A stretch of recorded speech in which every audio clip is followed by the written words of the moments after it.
Hey everyone, welcome aboard. This is uh, this is the Shortwave show, and we are live. Yeah, new shirt. It actually says "Defend Beer."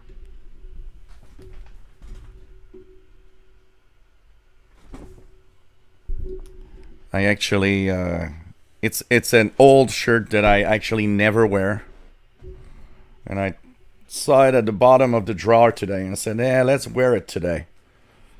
Even though I'm not drinking beer, but some kind of vodka drink. But hey, nice to have everybody on board. Hope everybody is ready for the live show today. We're just experimenting here because I have. So here is the RSPDX. Here is the RSP1A.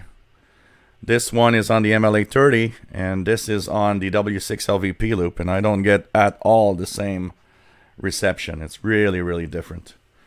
Pretty amazing. And what I noticed is that my W6LVP loop seems to perform bad compared to when I got it a few months ago, where the MLA30 actually works super well and hasn't really changed. So it tells you, sometimes you're paying an expensive price for something, but it's not necessarily the best idea in the world.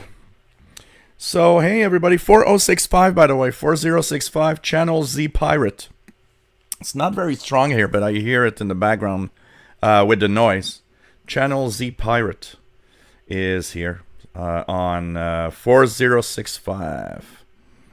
So we are in the middle of a big snowstorm today. I actually went out and shoveled at least twice because there's really a lot of snow. When they announced the storm, they were expecting 15, 20 centimeters. Then they moved it up to 30 centimeters. And now, yesterday evening, they actually moved it up to 30 to 50 centimeters. Here is our mascot, Mr. Paul. Mr. Paul saying hello to everybody. So we had at least a foot of snow until now, and probably a little more than that. So when all it's over, we'll have had probably a foot, close to a foot and a half of snow, which is pretty amazing. Pretty amazing. A foot and a half of snow. It's a big storm, and we had a lot of wind, so at times it's difficult to see even the other side of the street over here. So and it's continuing. It's snowing. It's not snowing as hard as it was snowing earlier this afternoon, but I shoveled. I went outside, did a few things, went to the grocery store, which was painful and difficult because the snow on the sidewalks are not cleaned up yet. Yet the streets are open.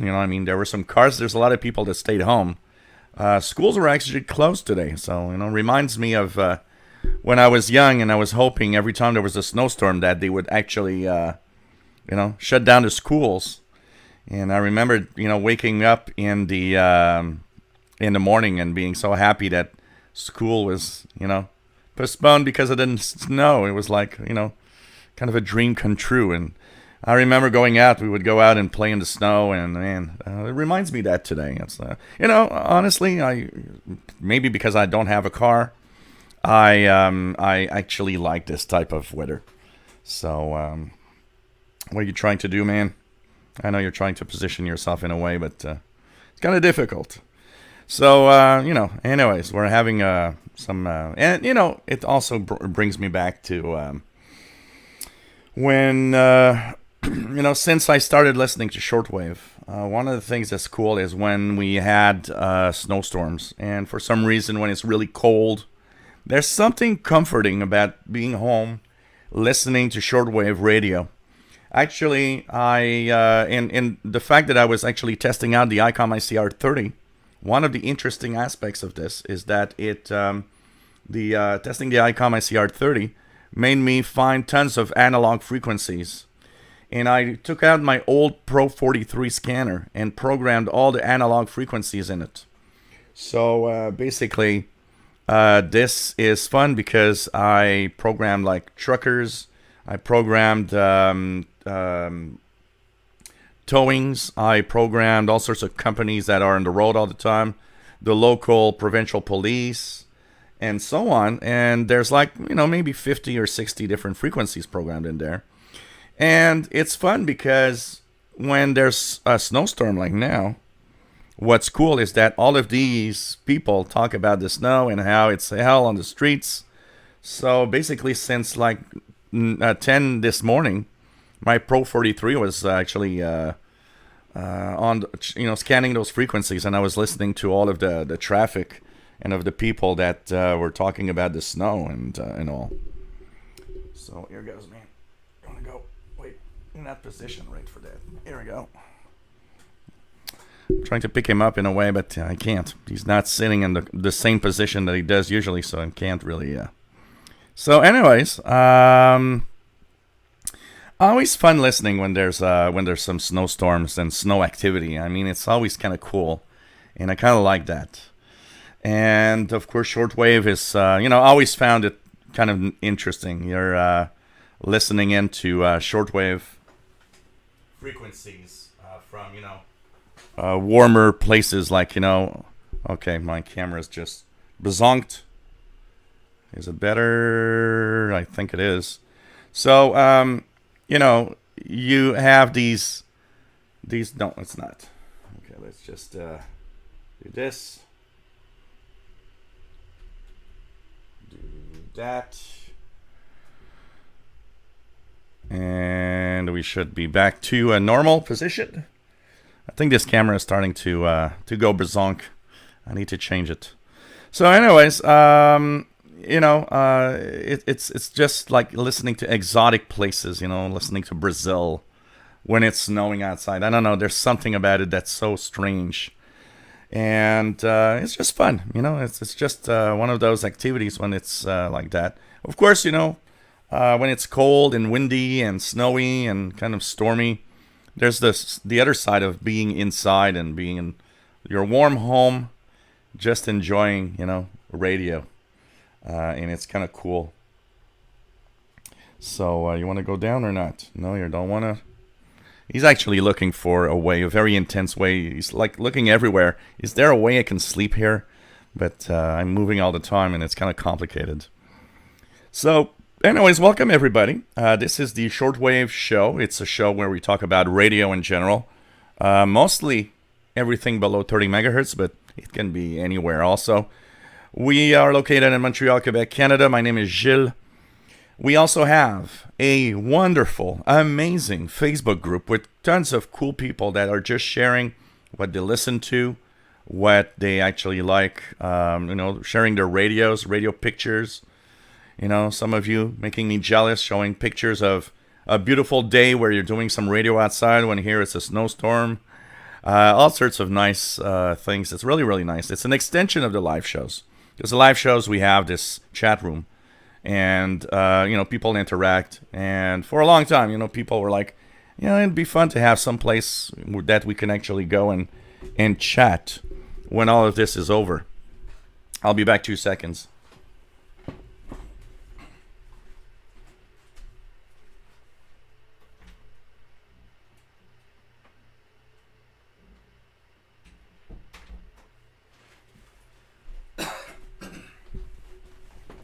Okay, so Mr. Paul the Cat wanted to leave the room, as I always close the door to make sure that there's less echo. So, anyways, it's the Facebook group is fun for that. It has the same name as the channel here, official SWL channel. And it's a great place where we have amazing people that are here to entertain and just, have fun with radio. I mean, it's cool to see all the people kind of gathering and sharing together on the group. I mean, it's a great group with great people. And you don't see that often. There's always in groups people that are kind of annoying or This group is not like that. This group is a really cool group, and it's kind of fun to have everybody along. And I should have started that group way back.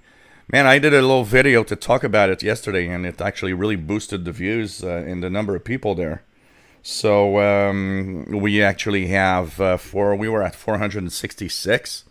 We're not very far from 500 now, which is nice. I mean, for a group that is quite new, reaching 500 so fast is actually a pretty neat thing. So here's my drink. This is 3 ounces of vodka, Diet 7-Up, and about 3 or 4 ounces of cranberry juice. So cheers, everyone. I did look for beer at the grocery, but since I went to the grocery store right here next door, I don't know what's happening, but they don't have a good choice of beer now. So I would have had to go to another grocery store to get the one I want. So anyways, we'll be back at beer at some point. So welcome, everybody. And of course, this is a Friday edition. We're here twice a week. We are here twice a week on Wednesday at 7 p.m. Eastern, 4 p.m. Pacific, 0 UTC. We're here on Friday, 3 p.m. Eastern, noon Pacific, 20 UTC. And both kind of try to get at different types of people from different places around the world. So, nice to have everybody here. Bobby Burgess, WA5107 SWL. Nice to have you here in Morgan City, Louisiana, USA. Matt, MDK2. Nice to have you here from Colorado. John W. Nice to have you on board from East Tennessee. Kevin J. Napalo. Nice to have you here. WS2H from Point Beach, New Jersey. Kevin Wood from Nova Scotia. Pretty cool. Take care, Matt. I know what shoveling's all about. It's twice today. And actually, I'll have to shovel again when the show's over. So, Nick Amadot from Romania. Nice to have you here. Randy in Riverside, California. William Helms from Florida. Nice to have you on board. Stanley Lee from the Irish Republic. Nice to have you here. Icadarius. Good afternoon. Nice to have you on board. James Farley. Nice to have you here from Old Bridge, New Jersey. Skip Davis from Yukon, Oklahoma. René Charbonnier. Nice to have you here from the Netherlands. Mark Cope from Dallas, Texas. Jerry DX. Nice to have you here. Chuck G. Columbus, Ohio. Home to the oldest team in the NHL. PLF Radio. Nice. Bonjour et bienvenue de la France. Toujours un plaisir. Jeff King. Nice to have you here from Jacksonville, Florida. Rob. Nice to have you on board from Phoenix, Arizona. RFDXer from Southeast Colorado. Gaëtan Belil. Bonjour et bienvenue. Always nice to have you on board also. Christian D'Angelo, nice to have you here from Argentina. Stanley Lee is nice to be here. Carl, nice to have you on board. Icadarius, snow.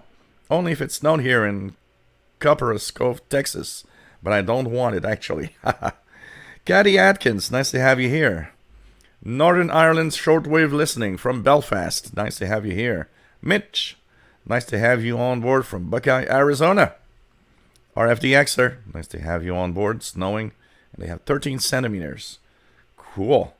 Icadarius says, Paul is the real star of the show. I know. I should leave when Paul's here. I'll leave you all alone. Jersey bound, nice to have you on board from New Jersey. PLF Radio, why does the W6LVP loop work bad with time? Well, I don't know. I guess, I've been wondering if there is, I did go outside yesterday, the day before, Wednesday, because the snow had melted pretty much. I was able to go outside on the balcony and check out the connections. I have the impression that maybe water, I don't know, maybe some water went in or something. I mean, I plugged in the RSP1A on this one here, and I tuned the same signal on RSP1A on this laptop with the W6LVP, and here on the RSPDX with the MLA30. RSPDX on the MLA30, WWV 15 megahertz was super strong. Here was barely audible, barely above the noise floor. So I thought it can't be that much of a difference between the two RSP devices. So I unplugged the W6LVP. I plugged the MLA30 on the RSP1A. And behold, on the laptop here, the signal became really strong. So the W6LVP loop seems to be degrading and not going very well through the winter. So I don't know. You know what? If things don't change, I think I'm going to take down the W6LVP and put up buy a third MLA30. Buy a third MLA30, and I'll have two MLA30s outside for the devices, and the hell with the W6LVP. I mean, the way it goes, it doesn't seem to perform well. It does perform well in like 160 meters. It seems to be a little better, but the rest of the frequency range, forget it. It's really bad. So I think it's degrading. There's something not right. And I've noticed one thing. There's some spurs on the W6LVP that I see on the RSP that I do not see on the MLA30. I'm almost wondering if one of the filters that filtered out FM signals might have gone bad. And maybe that's why it degraded the antenna itself. And you know what? That shows me one thing. If that's the case, then the amplification in the W6LVP loop is crappy. Because the MLA30 doesn't have any filters for the medium wave or FM, and it actually copes well here. So I don't know. I'm starting to wonder if the W6LVP isn't all up to what it should be actually as an antenna, especially for the price paid. I mean, come on. You know, if the MLA30 would have gone bad, I would have thought, well, you know, $50 Chinese antenna. Okay, maybe that's why. But, you know, when you're up to $600 for an antenna and it goes bad, I can't say I'm a happy camper. G. Lee, nice to have you on board from Fresno, California. Callum, nice to have you here, my friend, from the UK. Jeff Williams, nice to have you here from Cornwall. Cyberflyer1, nice to have you on board from England. PDF Radio says, here in France, the temperature is high for winter. This is very unusual. We haven't had very cold temperatures here also. I mean, temperatures for, I think, January, one of the warmest Januaries we've seen here in Montreal. You know, before the snowstorm today, because today it really looks like winter, and temperature is like, what? It's minus 6 Celsius right now. So, that's typical early February weather temperature. Even the snowstorm, you know, it's typical. February, March is known for big snowstorms. Now it looks like winter. But for the past week, I had the impression of being end of March, early April at times with sun, and it felt like spring. Didn't feel like winter.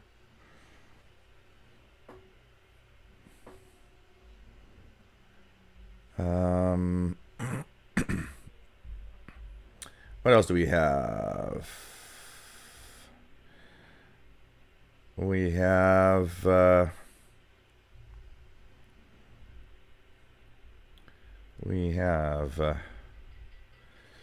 Rob says there's something magical about listening to radio when it snows or a rainy day. Yeah, absolutely.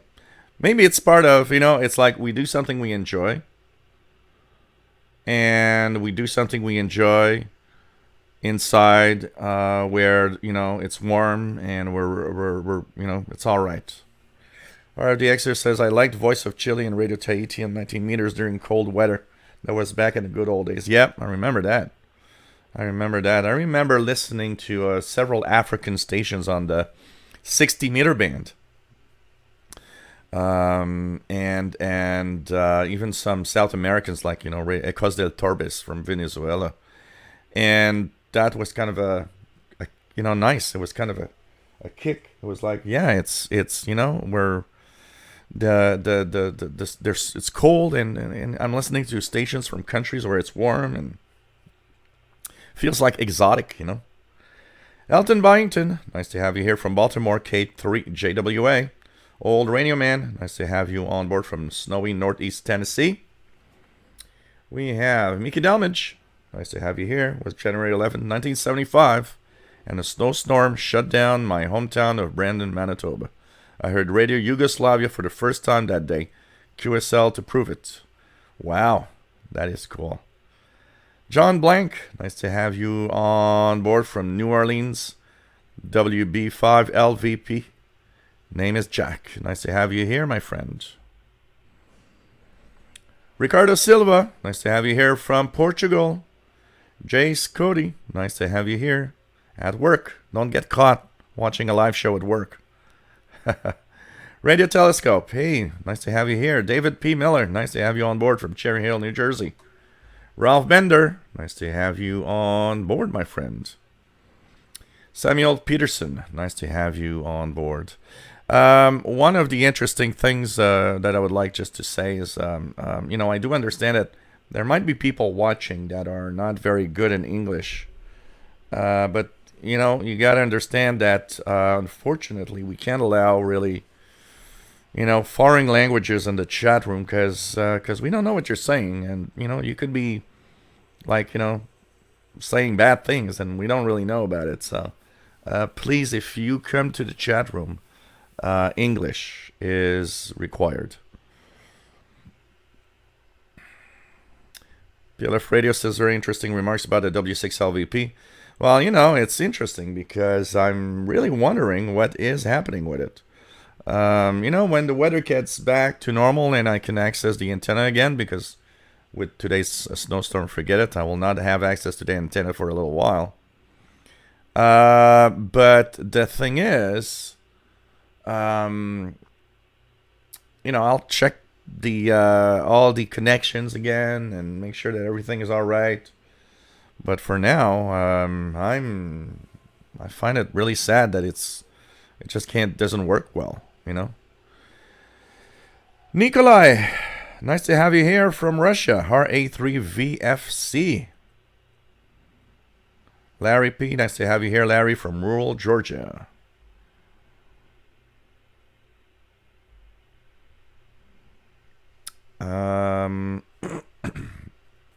MT Silverstar, nice to have you here from Montana, KF7BQ, and Missoula, Montana. Jean-Marc Letts, nice to have you here. R. Walker, nice to have you on board from the great state of Washington. Alan W, nice to have you here from the west coast of Ireland. PLF Radio, have you tried the AN200 loop antenna with your RSP1A or RSP DX? Well, I can't. The AN200 I can't because the AN200 is the passive loop, and the AN200 isn't. Well, yeah, I could technically use it as a loop and plug in the cable, but I don't think it would be. Inside here and with the computers running and everything, I don't think it would be. I did try the AN48X. What is nice with the AN48X is that with the waterfall, you see all of its peaks. You see where the signals are actually peaking when you're tuning around. You see the noise that it's creating all around. It is a very interesting and instructing thing to plug in the AN48X on a SDR. Neil Thooms, nice to have you here, Neil. Basingstoke, UK. Playing with a long wire antenna over my Wellbrook loop.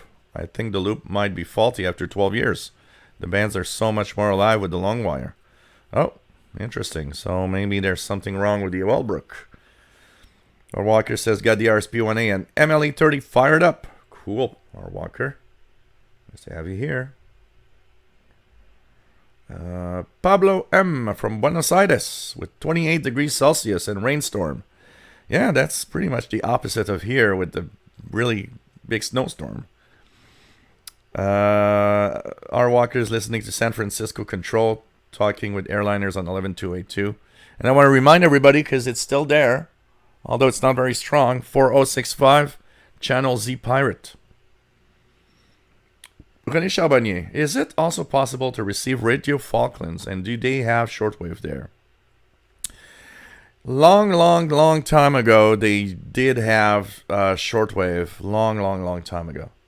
But they've left shortwave really a long time. I mean, they left shortwave like in the 80s or something. It's been, 30 years at least. They used to have a shortwave outlet. but they don't anymore. Sheldon Harvey, nice to have you here from snowy Greenfield Park, Quebec.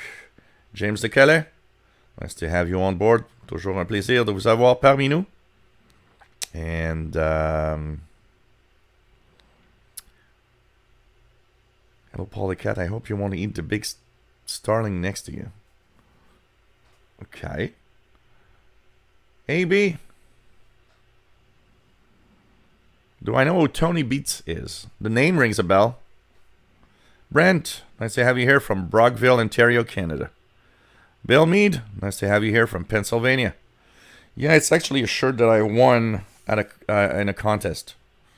There was a contest at the karaoke bar, and I was one of the winners, and they were giving out these t-shirts, which is from the Brooklyn Brewery, actually, because they had some new beers.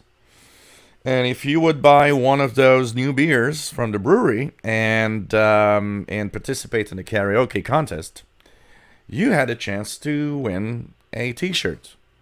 So I bought a beer, I sang a song, and after 10 minutes, everybody agreed that I should win a t-shirt. So that's pretty much how it happened. But I never wear this. Never wear this.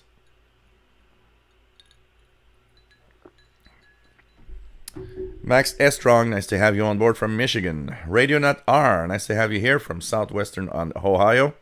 27 Fahrenheit. A little bit of snow on the ground.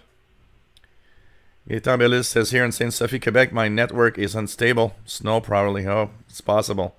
When we get, that's always the sad part. We talked about, because I was talking on the tech channel about, how more and more there are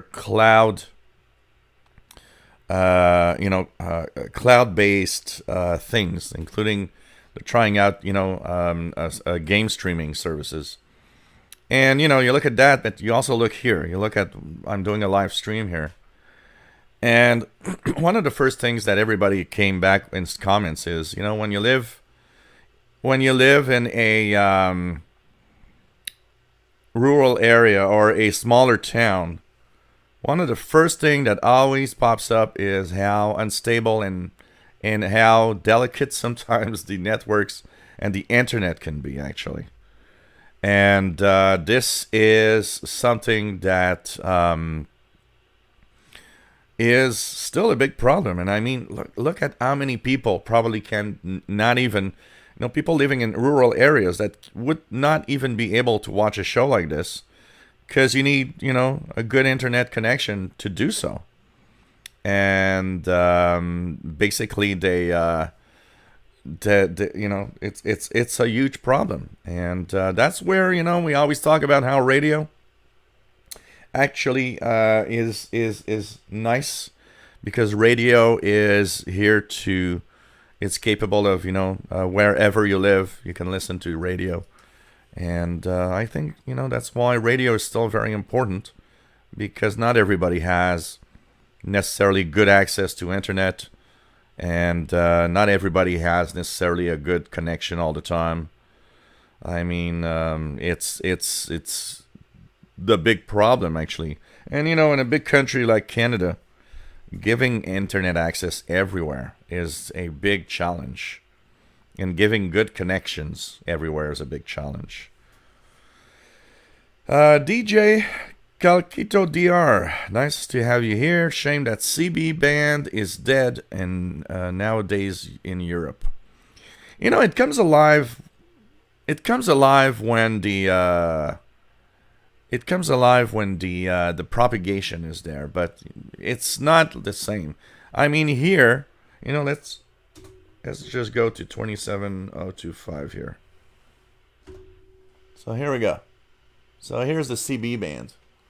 There's really not a lot of happening right now. When there's no, sporadic e-skip or things like that, one of the big problems is the bands tend to be rather quiet, and that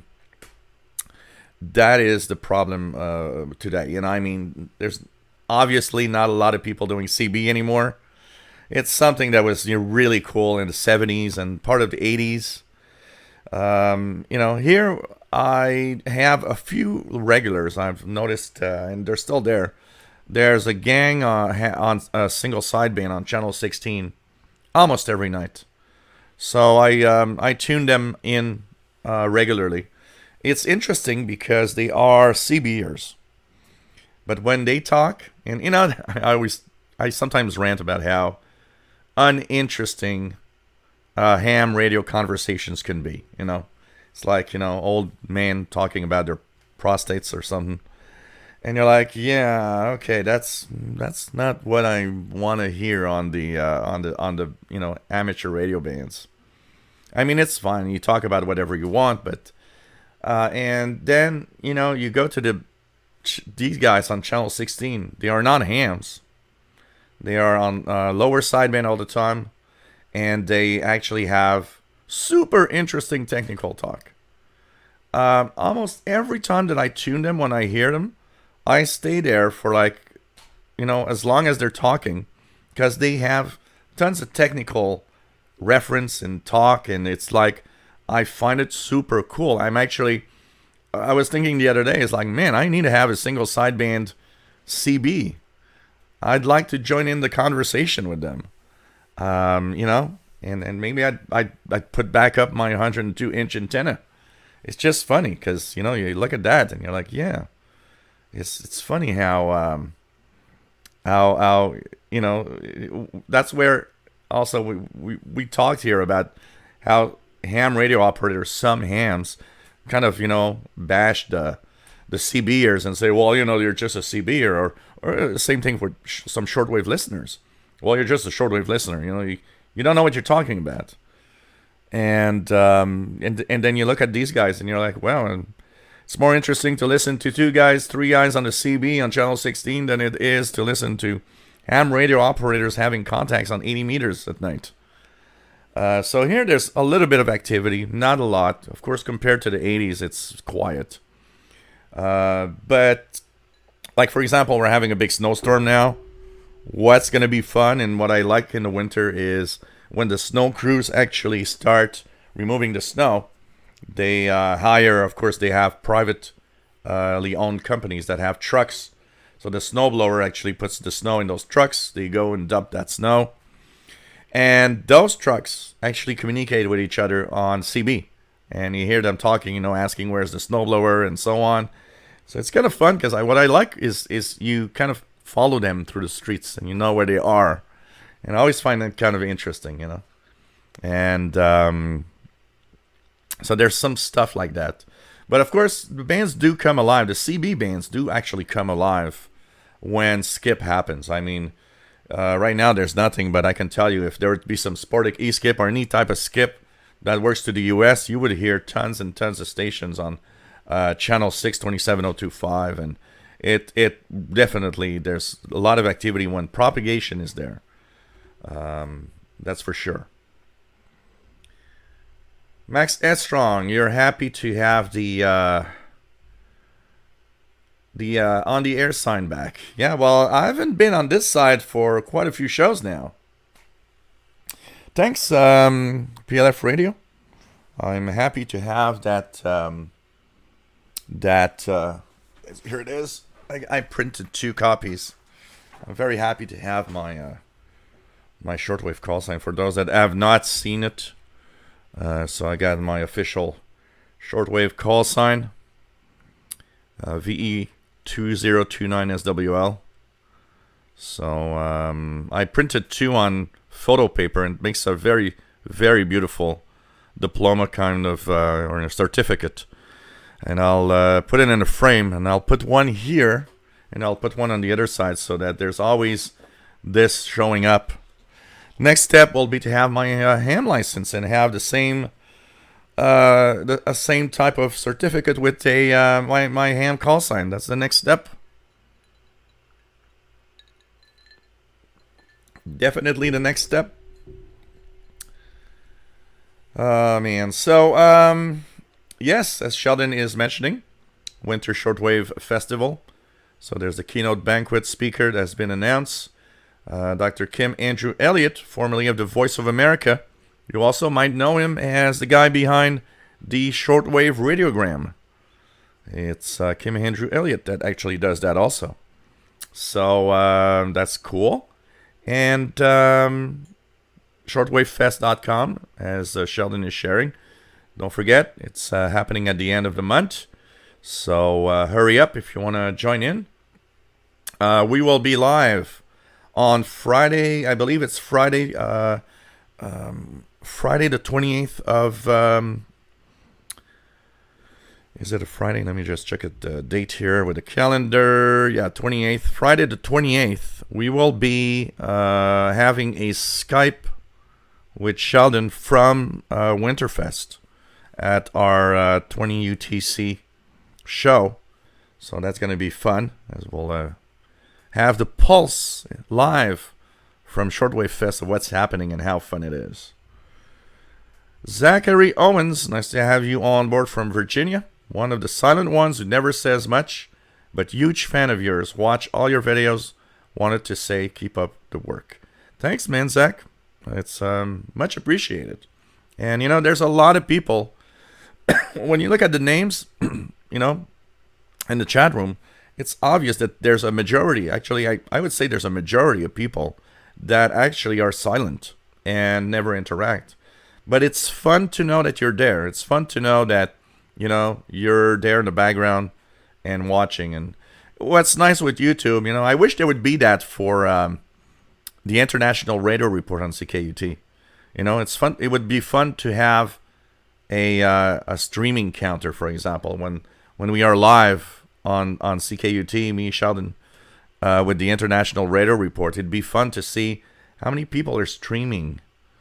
Or, you know, we can't really know how many people are listening on the FM band. I know there are, but I know that probably the majority of people listening are streaming it. It'd be fun to see how many people are streaming at a certain time, you know. And I remember, you know, when I did when there was the funding drive, and I actually streamed from the studio. Well, there were like, you know, 30 or 40 people in the stream. I would guess that, you know, it kind of gives us an idea of maybe a little bit of who might be listening. We know people are listening. I mean, it's obvious, but it'd be fun if there'd be a counter. You know, it's like right now I see it's 131, which is, you know, at least, you know, people are watching. And, you know, the average, almost all of my shows average about 1,000 views in the 24 to 48 hours that follow our live show, which is kind of cool. So, you know, at least on YouTube, you have an idea of how many people are watching. That's cool. Enno Poppen, nice to have you here from the German North Sea coast. Enjoy your show every Friday. Thank you very much. Jean-Marc Letz is from Strasbourg, en France. Callum says, I was getting ready for bed, and I'm not going to bed. I'm just getting ready for bed. Okay. So getting ready for bed is not going to bed. Horsik, nice to have you on board from Central Europe, from the Czech Republic. Love Shortwave and your Shortwave channel. Thanks you very much. Yeah, you know, I think anybody that's been listening, DJ Calquito, anybody that's been listening for a certain time to radio, I think we are all nostalgic of a certain past, for sure. And that is part of it. You know, I'm scanning my QSL collection right now with my new printer scanner. Just give you an idea. You know, I have all the cards are out, and I'm scanning my QSL cards. I gotta say, when you start scanning your cards, and some of them are, you know, 35 years old. Some of them are almost 40 years old now. You're like, wow. And I got a little nostalgic the other day. I was scanning the radio. What was it? It's Radio Nacional de Brazil. I think it's here. Here we are. These are, yeah, Radio Nacional de Brazil, which was the English language broadcast from Brazil in the 80s. I remember listening to that station. It was one of my favorites to listen to in the evening. And man, I this is the first one, the first QSL, May 25th, 1983. That was my first QSL from Radio Nacional de Brazil. I remember I got this in the mail, and the first thing that I thought when I watched the QSL card was, someday I will go visit this. You know, I haven't yet, but there's still time. There's still time. I might someday. Who knows? Maybe a live show from Brazil one day. So it gets you into a certain mood. I mean, I'm scanning all of those cards, and I'm like, oh man. It goes back in time. And somebody asked me the other day why I was scanning my cards, and the reason I'm scanning my QSL collection is because I want to have an electronic version, first of all the cards. So if I want to share one of the cards with someone, I can. The other thing about scanning the QSL collection is that I actually put it in the cloud, which means that I got a copy in my computer, a copy in the cloud. I got my paper versions. And if anything would happen and I would lose the paper versions, at least I'll have the electronic versions of what I once owned as the paper versions. Ihab Al-Budrun Al-Fakouri, nice to have you on board from Brussels, Belgium. And sorry if I messed up your name. Pablo says, Starlink perhaps solved the problem of internet also in Argentina, too. We have regions so far away without internet. I think every country has that problem of internet access, especially in rural areas where, there's only small towns. Starlink is an interesting project, but it's scary also for anybody that does astronomy.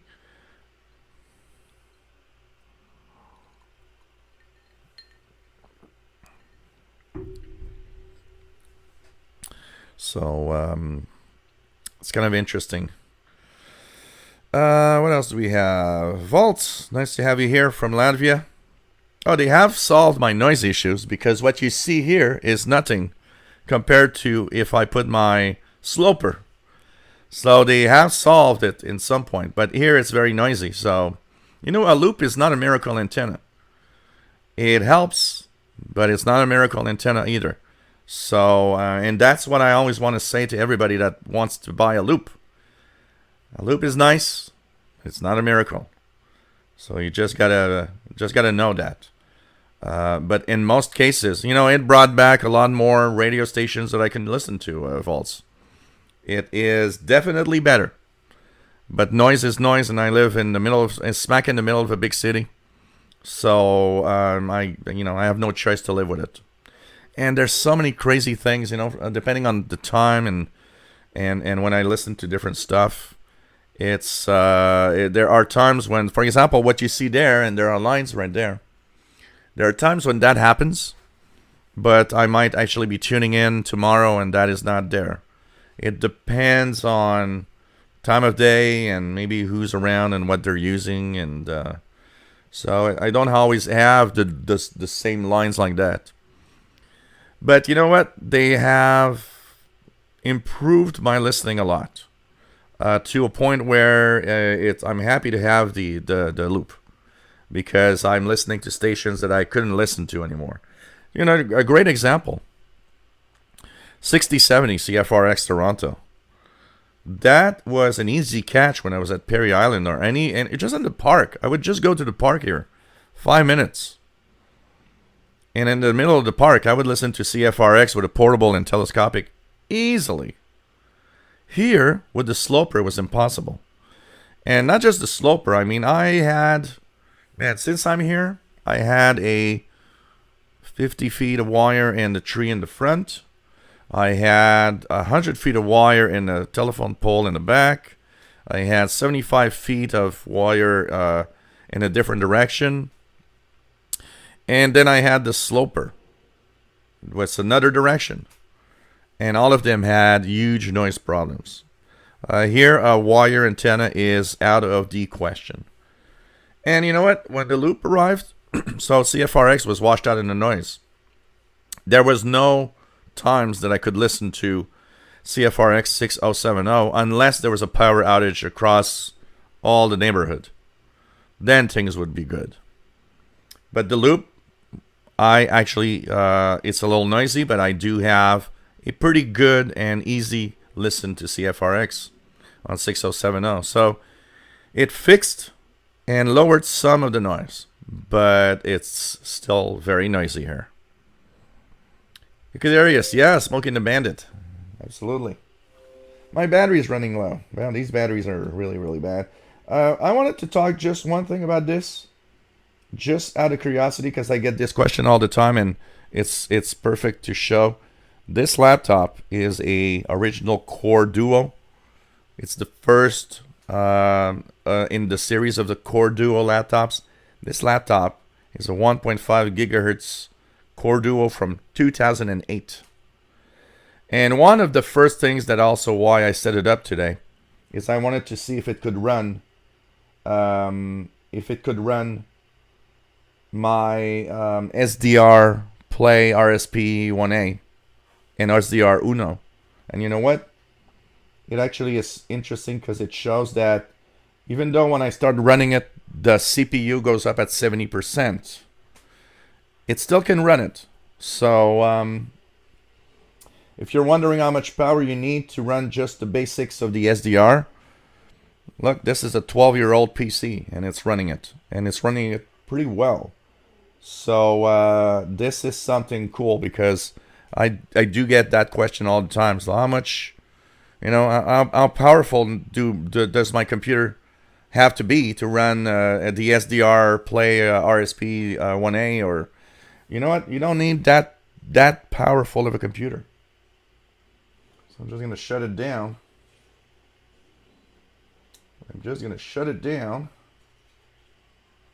And I'm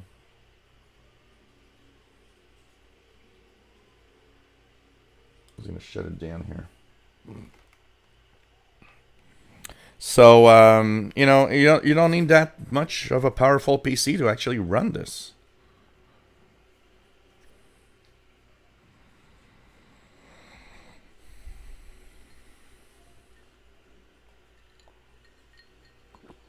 Mike Hanna 261, nice to have you here. No problem being late, but you're here. That's the important thing.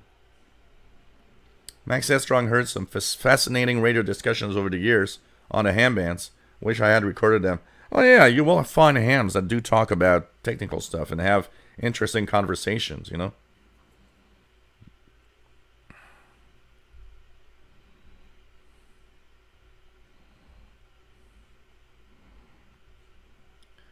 So, what else do we have? What do we have? David Martin, nice to have you here from Dallas. This here is the rubber duck, and I'm about to put the hammer down because we got a little convoy rocking through the night. Got a little convoy, ain't she? Beautiful sight. Yeah. PLF Radio. I understand the problem about internet connection. Here the media talk about this all the time. They use the term digital divide. And not only about internet, but also in mobile phone. Yeah, same thing. The mobile connectivity also is suffering. Absolutely. Yes, I remember David Martin. When I was giving the lyrics, I was like, oh yeah, I remember that. Thanks, sir, RFDXer. Keegan, nice to have you here from Northwest Arkansas. Pretty cool. Gaetan Balil CB is in, so channel 1 is 26965. And they're spaced at 10 kilohertz increments, except for a few spots where it jumps. And so channel 1 is 26965, and channel 40 is 27405. All 40 channels are in that region. The only exception is 26995, 2704, no, 27145.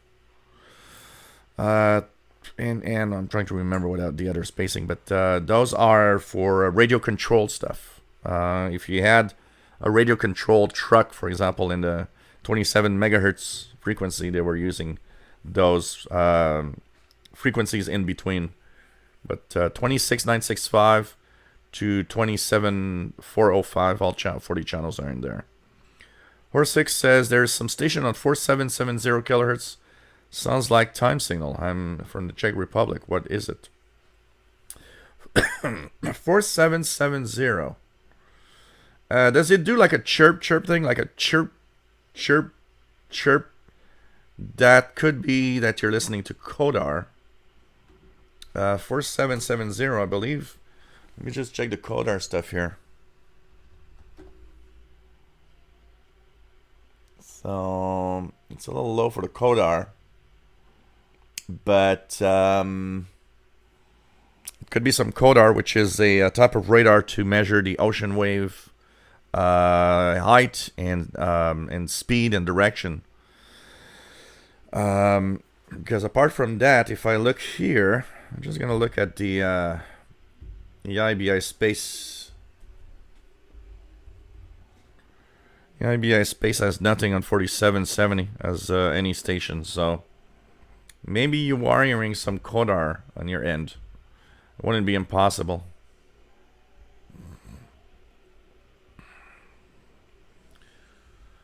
Paul Knight, nice to have you here. Gaetan Bellil, 5980. 5980 is oh yeah, it's really good.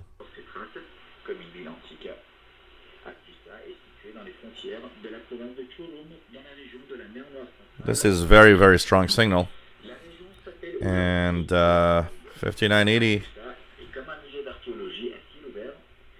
What a good signal in French. So 5980 is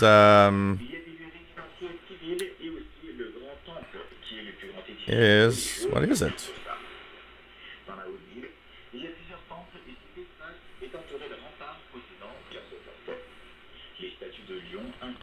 It's interesting.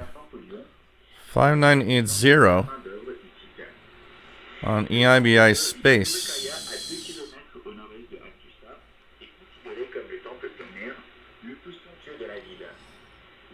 There's no French language transmission written there on the list on 5980. It's Voice of Turkey. Oh, this is interesting because it says here that they're in Turkish usually. This is Voice of Turkey in French.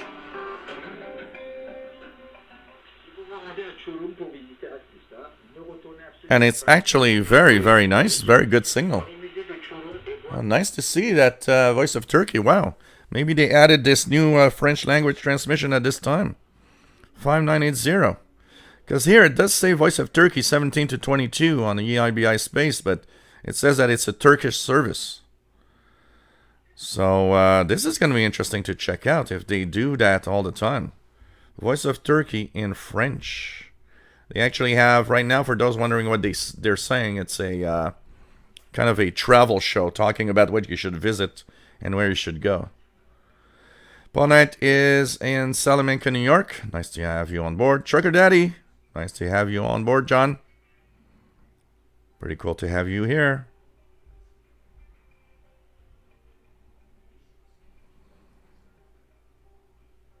Keegan says his reception is on his dad's ICOM IC 7300. And his dad is W9JEF. Oh, it's possible. Northern Ireland shortwave. There's some channel markers. It could be a Russian channel marker. 4770. Totally right. There's a lot of them almost everywhere. PLF Radio, you talked about shortwave number here roughly 1 year ago. I have mine since about half a year. Cool. Samuel Peterson likes my shirt. Defend beer. I think it's the first time I'm wearing it. Or maybe the second time. I've had this for over a year. Sheldon Harvey as Radio Nacional Amazona. Good signal into Montreal. They're using their 100 kilowatt transmitter. Talking Portuguese, talking music in Portuguese. 11780 is always usually a very good signal. Are they on 6180 also at the same time? Well, not yet, eh? It's a little later, I think. There's Voice of America on 6195 with music. This one is from, what is it, Botswana or one of the African relays. I know it's 6195 coming in. Well, I'm still surprised at radio Voice of Turkey in French.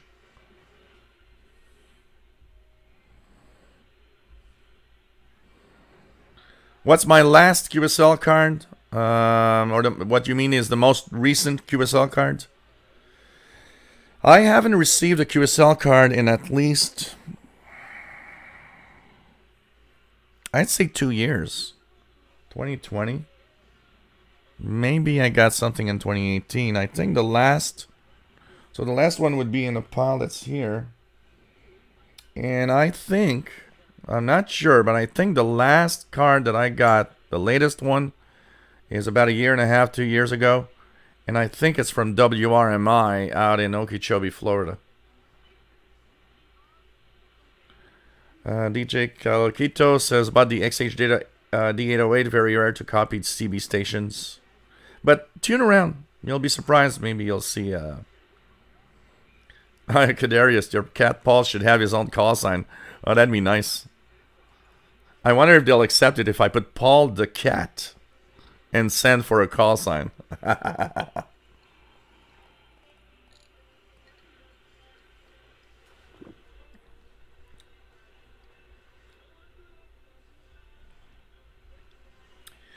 Zero Mbio, nice to have you here. He is listening to 4625 The Buzzer. Let's try it just for the fun of it. I have a very noisy day today.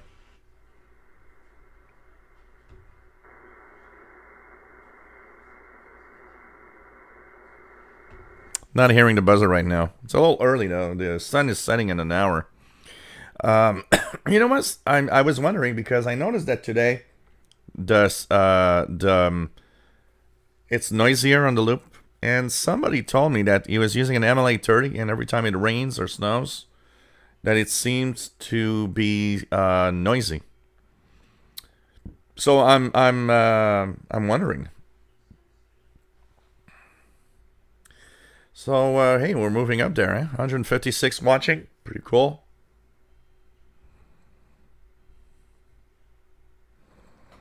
RFDX, no, I've never tried any of the noise canceller stuff. I read very, very mixed reviews of those. Ricardo Silva, as a child, I remember many of the sounds of all the noise, beacons, weather services, nautical, and air. Yeah, you know, these are things you don't forget. The sounds and the way that it was. Joseph Higgenbaum, nice to have you here from Northern California. Keegan has WWV S9 Plus. Max S-Strong, loops rule in an urban environment. Yeah, totally. Totally.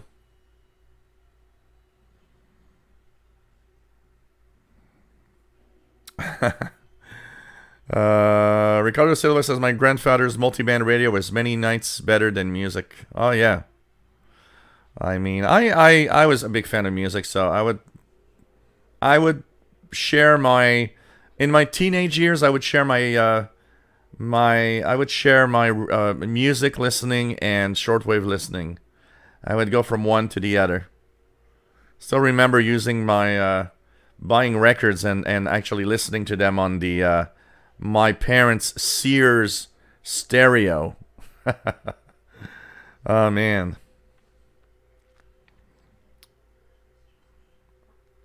Atam Bali says, back from shoveling the snow only to read that beer is under attack. It is. That's cool, Callum. You gotta be happy. That's what you need to be all the time. All the time.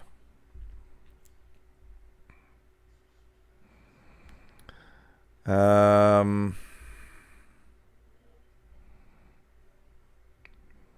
what else do we have?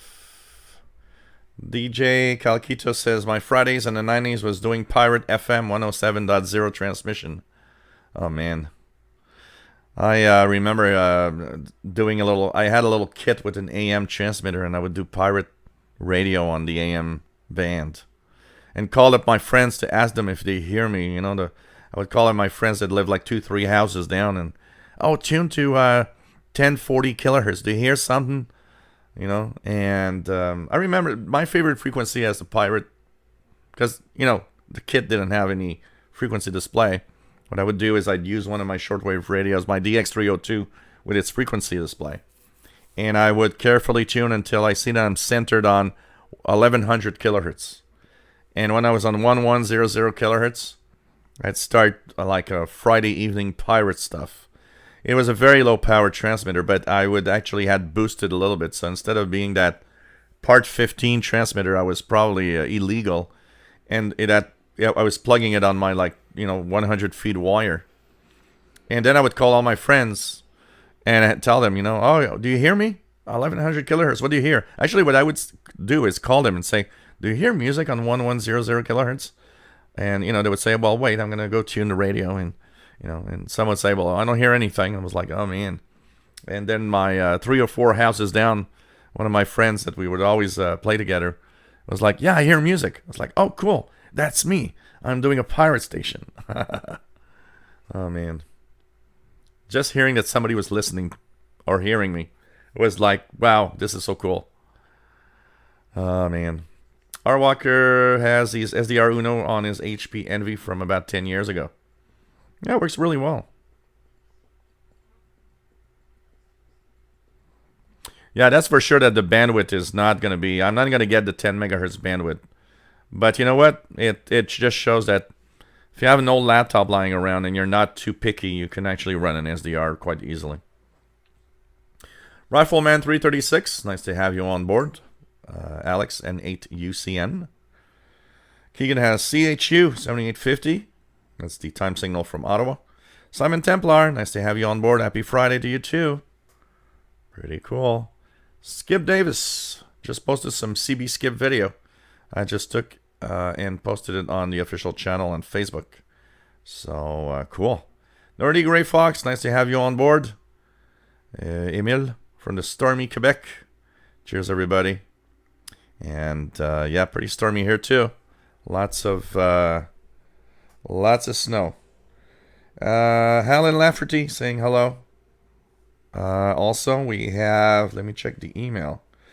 Elizabeth checking in late, but saying that she's watching, enjoying every little minute, and tuning around on her Kenwood R5000 receiver, and that she really, really enjoys the show today, as usual.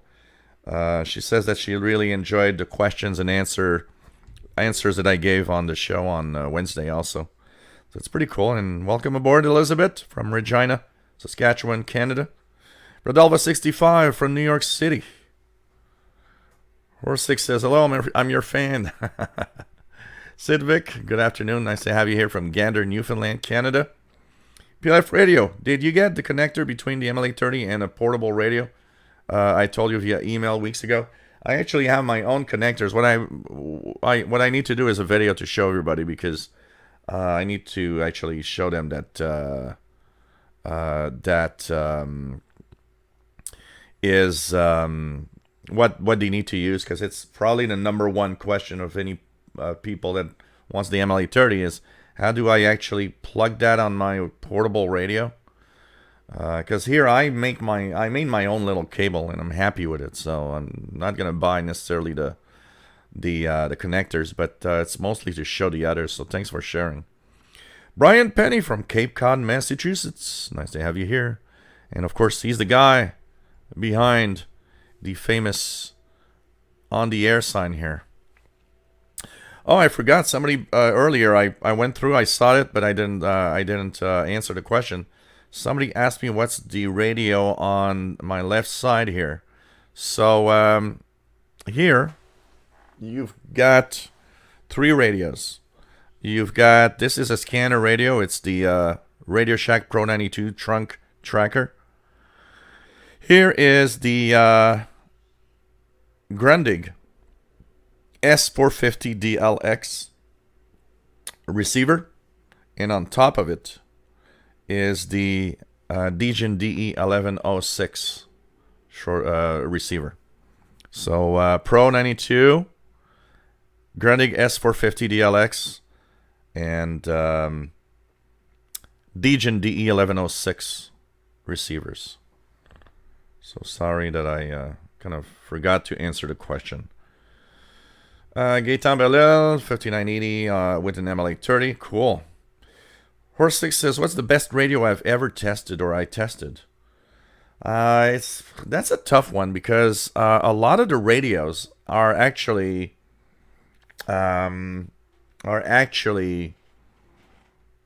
so good that it's kind of difficult to really say one is better than the other. I can't over time say that, you know, this is definitely a better radio than everything I've ever tested. But I can say that a lot of the radios that I have here are all very close to one another in performance, honestly. You know, like the ICOM ICRD 500 I got here is really amazing. But then again, the RSP1A, RSPDX, SDRs are amazing. You know, in terms of portables, I mean, there's a lot of them that are really good. And, you know, all radios have good and bad sides. So there's no perfect receiver if you want. But I can't really give one radio and say that's the best ever. You know, not really. But I can tell you and give you names of those that I find that are amazingly good, you know. Brian Penny, yes. Maybe I should, you know, I want to make a couple of personal t-shirts with my printer. So I bought transfers that you can print on, and then you just use an iron to transfer that with the heat. So they're kind of iron-on transfers for t-shirts. So I'm going to make one that says the Defend Radio. Rufus, nice to have you here, Rufus, from the Laurentian Valley, Ontario. Only 3 inches of snow here, but frigid temp tonight, minus 25 Celsius. Wow, that's cold. Here it's what, minus 7 right now, and we are at, in inches, we are more than 12 inches. That's for sure. I wouldn't be surprised you're at like 15 or 18 inches. It's crazy. Catalan Alb, nice to have you here. Fast Load, nice to have you on board. Skip Davis, nothing on 5980 with the MLA30 in Oklahoma. Keegan has 5980 Voice of Turkey French S5 plus noise fading at times. Jim F from Windy, Rhode Island. Nice to have you here. Rufus Newt, 6195 booming. Ikadarius, I have a question for you. When I lived in Washington State, I used to pick up 1190 KEX on the long wave band. Why does that happen? There's a few things that could make that happen on a radio. It could be, one, the radio itself that is lacking good circuitry and might be overloaded. So if KEX was very strong for you, it might actually have simply overloaded the radio, and you would hear it on the long wave band. It could be also that maybe if you're very, very close, and an example of that, I've never had one on the long wave band, but I've had a station here that I would hear on the shortwave band. For a short time here, there was a station on 1610 kilohertz. That station was barely a kilometer away from me, and it was 1 kilowatt. And it was so strong here that on my ICOM ICRD 500, 1610, I would hear it on 3220, which is the second harmonic.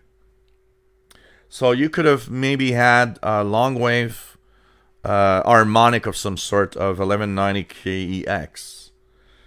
So that also is a possibility. And usually that happens if that was a very strong station. So you must have had 1190 KEX really strong in your area. Tony Turtle, nice to have you here. PLF Radio, big signal for me on 5980 kilohertz. Skip Davis, 5980 faint in Oklahoma. Keegan says 6970, 1000 hertz tone, S9 plus. 6970. 6970, what do I have? Got nothing here. Do you see some fading on it? Is it like moving like a regular signal, Keegan? It just went off the air. Okay. Kind of weird. Kind of weird. There's so many weird things. So many weird things.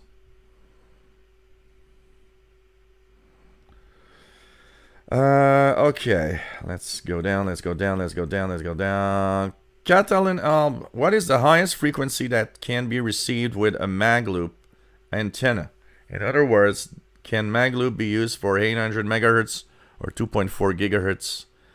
Well, the magnetic loops are rated for a specific frequency range. And so most of the loops that I've seen are for lower frequencies. None of the loops that I've seen are above 30 megahertz, but you can have a loop that is tuned for higher frequencies for sure.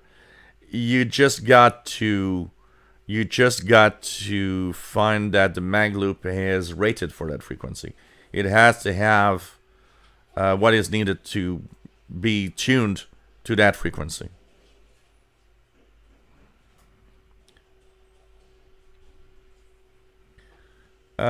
Callum, what is the most you ever had on a live stream? The most the biggest number of people watching live? 200 and I think it was 207, right? Something like that. A couple of months ago. The MW2 Informer, is the Sangean ATS 909X still a good buy? I got some of my friends into Shortwave. None of them really knew what it was. We're all 18. The ATS 909X is a great radio. It's a little deaf on the telescopic, but if you use it with an outboard antenna, it's actually very good. So that could be a good buy, but it is a little expensive.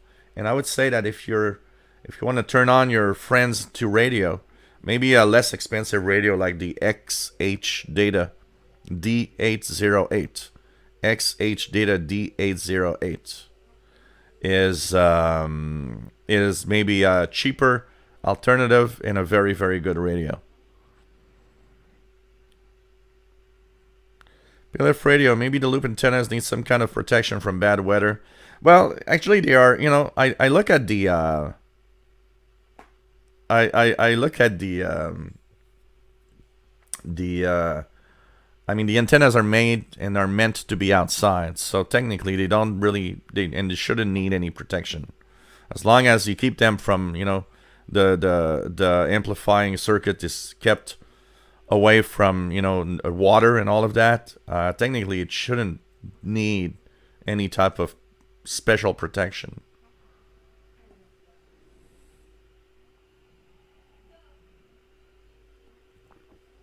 Callum, which day is your main day or your busiest day on a live stream?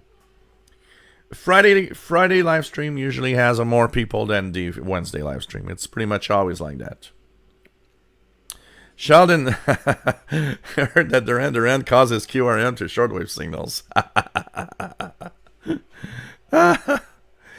Sheldon, I'm writing to all the stations to have Duran Day on the HF bands. So we'll have Duran Pirates, Duran, from every shortwave stations that day. I'm sure you'll turn on your Kenwood R5000.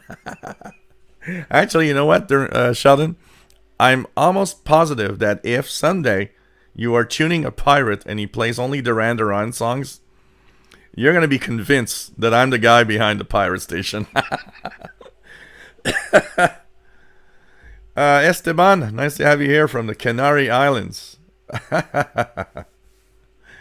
Oh, God. Everybody's saying hello to Elizabeth. That's how wonderful people are here, right? Keegan says his dad's W9JEF W6LVP loop antenna is inside PVC pipe outdoors. Caddy Atkins, nice to have you here. The MW2 Informer, I currently have a Kato K1103, and I'm wondering if it's worth the 200 for a Sangean 909. Honestly, if money is something that you want to spend not too much of an amount on, like I said, get yourself an XH Data D808, because instead of paying 200, you'll pay about 80, 90 US dollars, and you will have an amazing radio. It's a cute, the Sangean 909X is a cute radio. It's not a bad radio. It is a little deaf. I got the original one here, the 909 without an X, the Radio Shack version, the X398, which is the same. It's just that it's the old look of the radio. And, you know, I've seen enough videos and enough posts, because I got a few people telling me, well, it's not deaf. You're not right when you say it's deaf. I actually have a few people that have both and a few people that have videos, and they all tend to kind of agree that it's deaf, like the original. And what I mean by deaf, it's not that it doesn't receive anything. It receives. But when you compare how strong a signal is with another radio that is sensitive, you actually notice that it's actually not up to the same level. But that lack of sensitivity actually makes it an amazing radio when you actually plug in an outdoor antenna on it.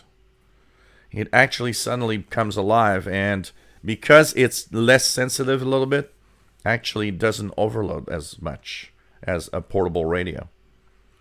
But XH Data D808, XH Data D808, get that, and you'll have a great radio, and it's going to be under $100. Esteban studying for getting the amateur radio license. Cool. Ecadarius, I have a realistic model number 12634 pocket radio that was made in the 90s, and it works great. Cool. Pet of Barrett, nice to have you here. Great show as usual. What's the weather like in Montreal? It's it's snowstormy. We've had more than 30 centimeters of snow. I wouldn't be surprised we're close to 40 centimeters of snow right now, which would be 14, 15 inches. Pretty amazing. Pretty amazing.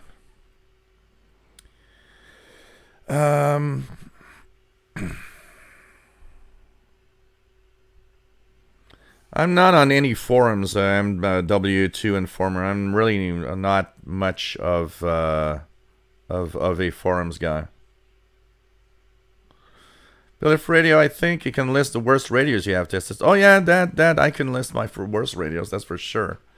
The Happy C106, which you could call the crappy C106. Pretty much. Oh man, there's so many of them that are so darn crappy. B3J8, nice to have you on board. Just home from work. You go, man. Defend that beer. Your RS71A has to be repaired. Oh, so sad. So sad. Tony Turtle says, a operator send a signal out using all modes on New York radio station and see if we could hear it, relay it around the globe. John Trigger says, I would buy a Defend Radio shirt. Defend Radio with Paul the Cat in the middle. That'd be nice. I know you guys would want one.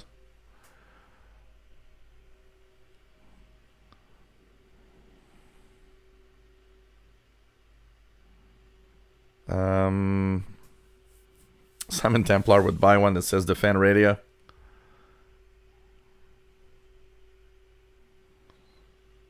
Well, like I said, MW2M former, the XH Data D808 would be a great one for a decent price. What do we have? What do we have? Let's go down. Try to go down as and try to reach.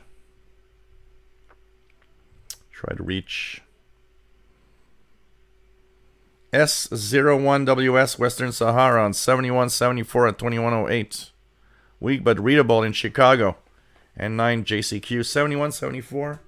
Let's check that out. 7174. Lower sideband. That is something we don't hear very often. Western Sahara.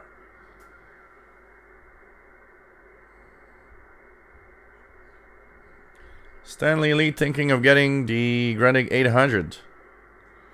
Yeah, they're difficult to find now. And even more difficult to find at a decent price. Lee Burkett, nice to have you on board. Added yourself to the Shortwave page on Facebook. Been scanning this week, and I will hopefully be on an expedition next week, weather permitting. Cool.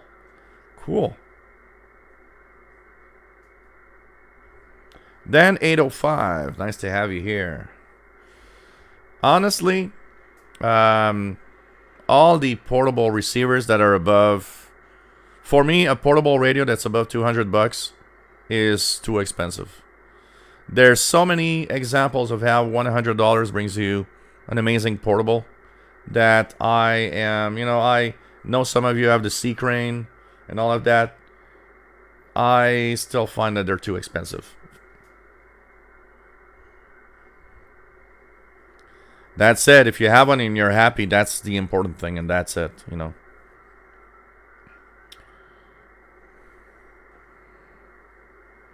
Yeah, those little UHF TV loops. The only thing is the UHF TV loops were passive, but yeah, you would have these little loops.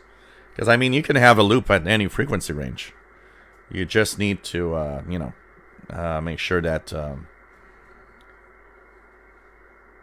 5125 upper sideband for mixed radio. Let's check it out. 5125. Definitely nice to hear. It's playing Take On Me by Aha. I'll be gone. So, Take On Me by Aha on 5125.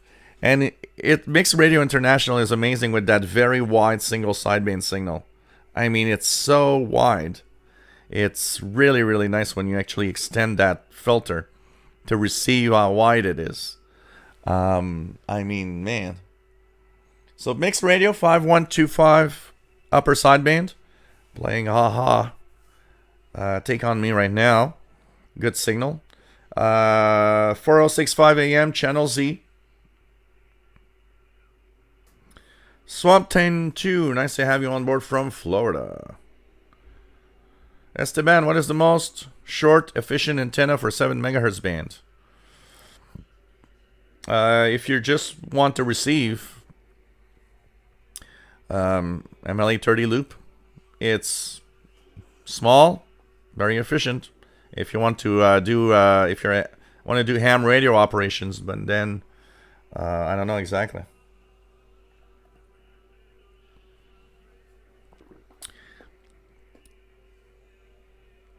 Keegan 11635, his HM01 Spanish numbers. John Pickney, nice to have you on board from Virginia. No, Sheldon is not a big fan of Duran Duran.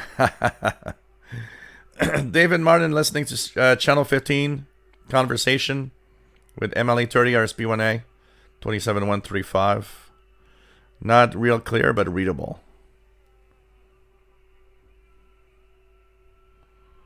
Thanks for sharing the adapters PLF radio in the chat room. No problem, John Pickney. You're here now. We're happy to see you back. Michael Langer, nice to have you here. Stephen Hayes, nice to have you on board. Buen amigo, ¿cómo está mi amigo? Donde Barcelona, Spain.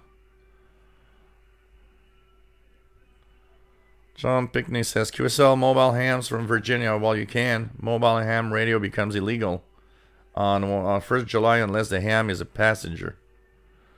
Oh, well, okay. I get it. You know, that's a complex talk, but you know what? You shouldn't be a ham radio operator while driving, that's for sure. I don't think you should be doing both for sure, you know?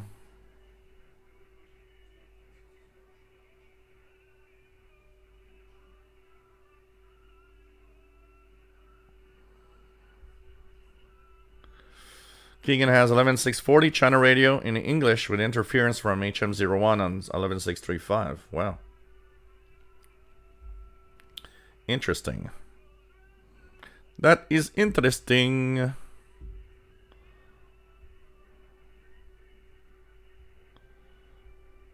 Happy Friday, Steve, Mark Stevens. Nice to have you on board from the Carolina Mountains. René Paquet.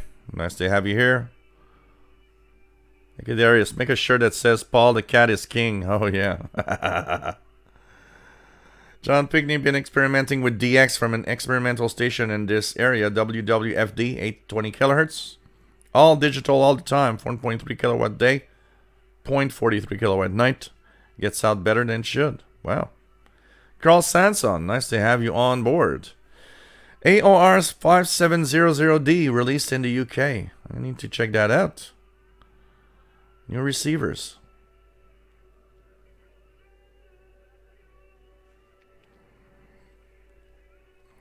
Max Headstrong, every Radio Shack should have a lighted globe and an on-the-air sign.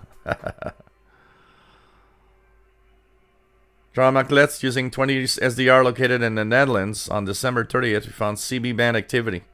1450 to 18 UT on frequency range 27 to 60, 27 570. There's a lot of outer band 11 meter CBers also. Nutty Gray Fox. I'll have a great meal. And wow, 94-year-old mother. That's nice. Got to take care of her. Free Saxon. There should be sound. Everything's here is perfect. Tony Paquin says, I've never had the experience of installing an antenna. Does the MLA30 need to be grounded? No. The MLA30 does not need a ground. It is designed to work the way it is. That's simple. It's actually a very simple antenna to actually put up. The only thing you got to know is that you got to power the antenna with the the MLA30 is a very simple antenna to put up actually. No grounding required. Ivan Siga, how do you make a custom loop for a given frequency? I mean, through the resistance of the wire, the diameter, what's the most important feature to have in mind? Well, you will need to have, of course, the size of the loop will often go with the frequency that you're trying to hear. You will, of course, have the amplifier, the circuit that is tuning the loop will have electronics that will make it resonant to a specific frequency.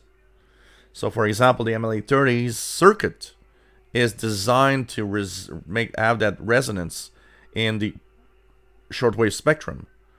But if you go on VHF, UHF, you need to change that circuit so that it will have a resonant frequency at higher frequencies.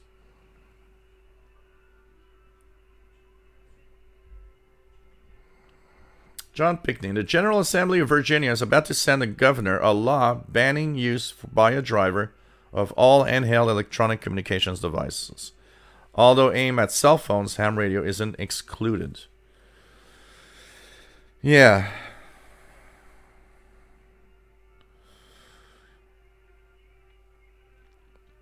You know, I always thought that it's a complex thing. I mean, you know, there's so many idiots using their cell phones and all sorts of things in really, really bad ways in their cars. That at some point, that's why things like that happen. is because there's too many idiots just, you know, not thinking with their heads.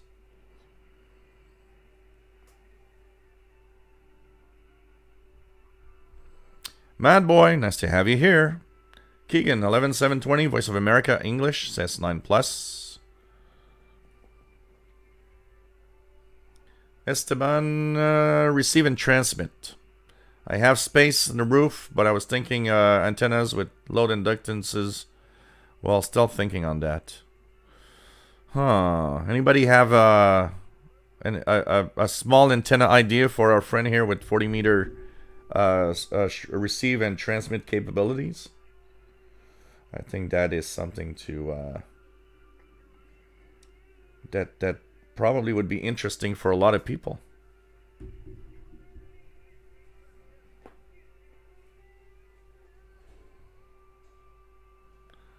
Stanley Lee says Sanjian 909X Rux on HF, and I listen to his Amateurs in Aircraft. Cool. Cool. Check it out here. PLF Radio is listening to the buzzer for 625. Let's try it again here. I tried it, what, half an hour ago? Is it coming in?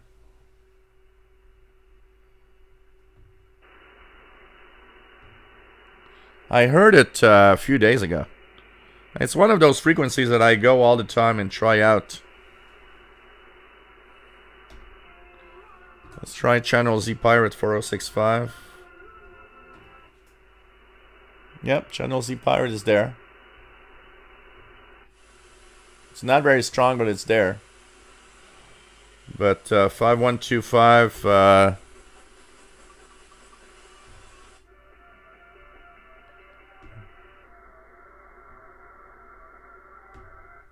with some... I don't know, what's the name of that band?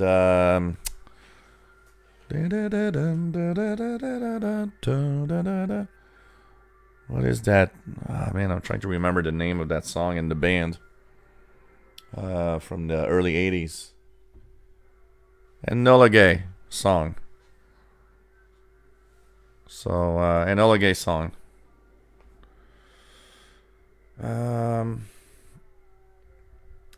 Icadarius, I could pick up Voice of America 11720 kilohertz. David Martin has his HD in the glove compartment while driving. So Carl Stanson says that the AOR 5700D is a DC to daylight frequency coverage like the ICOM R8600, except it does all digital modes. Oh, this is interesting. Must be expensive. Be interesting to see that. Hey, AOR, if you're watching, why not send me one of those? I'll talk about it.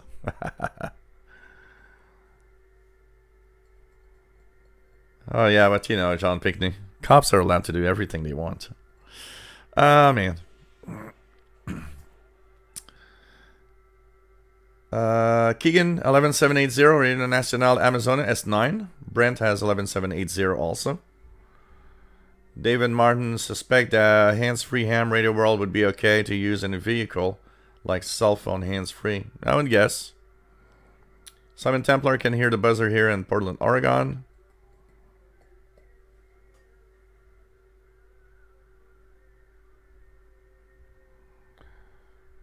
What else do we have? David Martin, that's the law in Texas, I think. It has to be integrated into a car.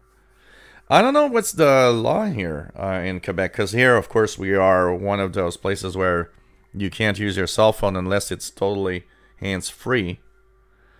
Does it have an impact on mobile use of amateur radio? I don't know. Maybe Faslow knows, or Sheldon. Maybe one of you guys know. Does the cell phone law here in Quebec actually impact amateur radio use in the car?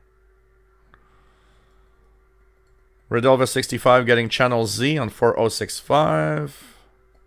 OMD, yes, that's the band. Orchestral Maneuvers in the Dark. I was searching for the band name. I remember that song reminds me always of the Commodore 64, because I had a music program on the Commodore 64, and that song Enola Gay was actually playing on the Commodore 64. It was pretty amazing too for a Commodore 64. Keegan as BBC World Service S9 11810. Cool.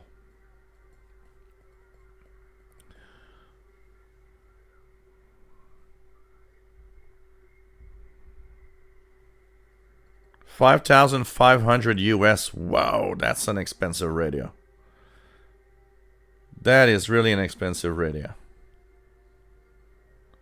Joe Rodman says S01WS now on 7163. Let me check it out. I really want to hear that station from Sahara.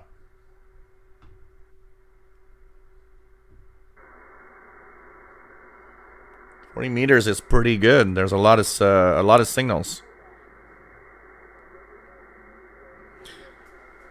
I'm hearing something. It's weak, but I'm hearing something.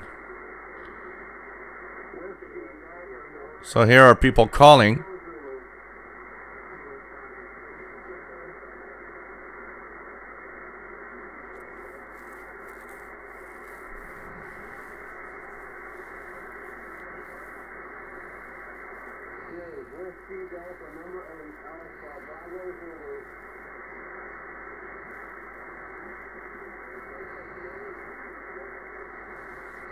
I think I hear him really.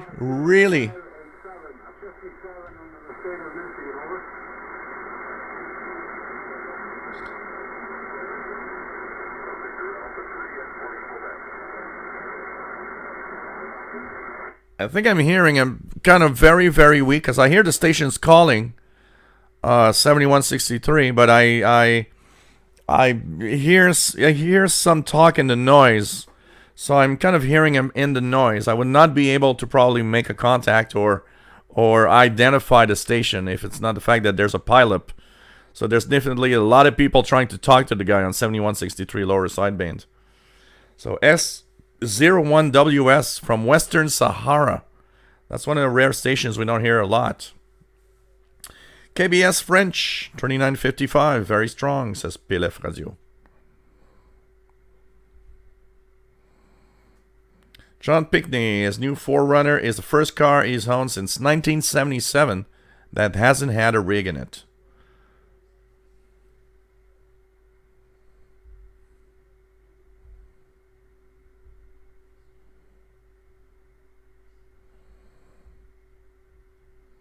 Hey, Hunter Carver, nice to have you here. Yeah, although I'm drinking a vodka drink, we still got to defend beer, defend radio, defend antennas. Joseph says, it's my biggest pet peeves when a law can't be precise enough to not punish people who are responsible. You know, the reason why is very simple, is because there's too many ways to interpret and to decide that the law for you means this or that. So by just doing not allowed, you just fix everything. But unfortunately, sometimes it has, for example, I saw a woman having that got a ticket here. She was parked on the side of the road, and she was actually texting. But before she did that, she actually parked. She was in her car, parked, not moving anything. And still, that's not allowed. And, that's one of the things that I looked at and I was like, come on, she actually is intelligent enough to just stop at the side of the road. Not everywhere. She just parked to do what she had to do on her cell phone. But even that is not allowed here. You just can't use it in your hands inside your car. And she got a ticket. And, in my head it was like, yeah, she's actually not one of the bad guys. I see people at this, I don't know how many times you go to you look at a stop sign or at a red light, and you see them texting in their cars while they're waiting for the light to change. Gang of idiots. Northern Ireland Shortwave says 5616 Gander ATC S5 Northern Ireland. Cool. Fastload says as long as it's ant-free, no problem, and the phone need to be fixed on the dash. So that's apparently the regulations. And even for a ham radio, it's the same thing.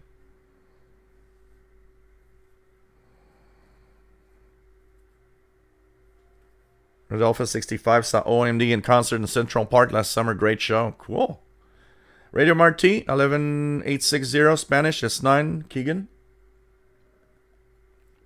Andy Coley says in the UK you can use your radio if you're a ham or a taxi driver. Oh, interesting. Scott Cranston, nice to have you on board from rainy Massachusetts. And 4065 is Channel Z Pirate. Joe Rodman just worked S01 WS once again. Cool. Matambali says, and I thought the connectors you guys were looking for was SMA BNC. Guess those portables have 3.5. Yeah, all portable. Because when we talk about portables, we're talking about those little portable receivers. And they all have 3.5 millimeter antenna inputs. All of them. All of them. John Smith, power connection cube on my MLA30 burnt out, so I ordered another MLA30 and put the two loops together with a bit of electrical tape. Works great, maybe a little better. Interesting. PLF radio, I don't know how an overloaded shortwave signal sounds like. Where can I find an example of this? Okay, when we talk about overload, it will be in multiple ways. So basically, so an overload could be a signal that's so strong that it actually becomes distorted.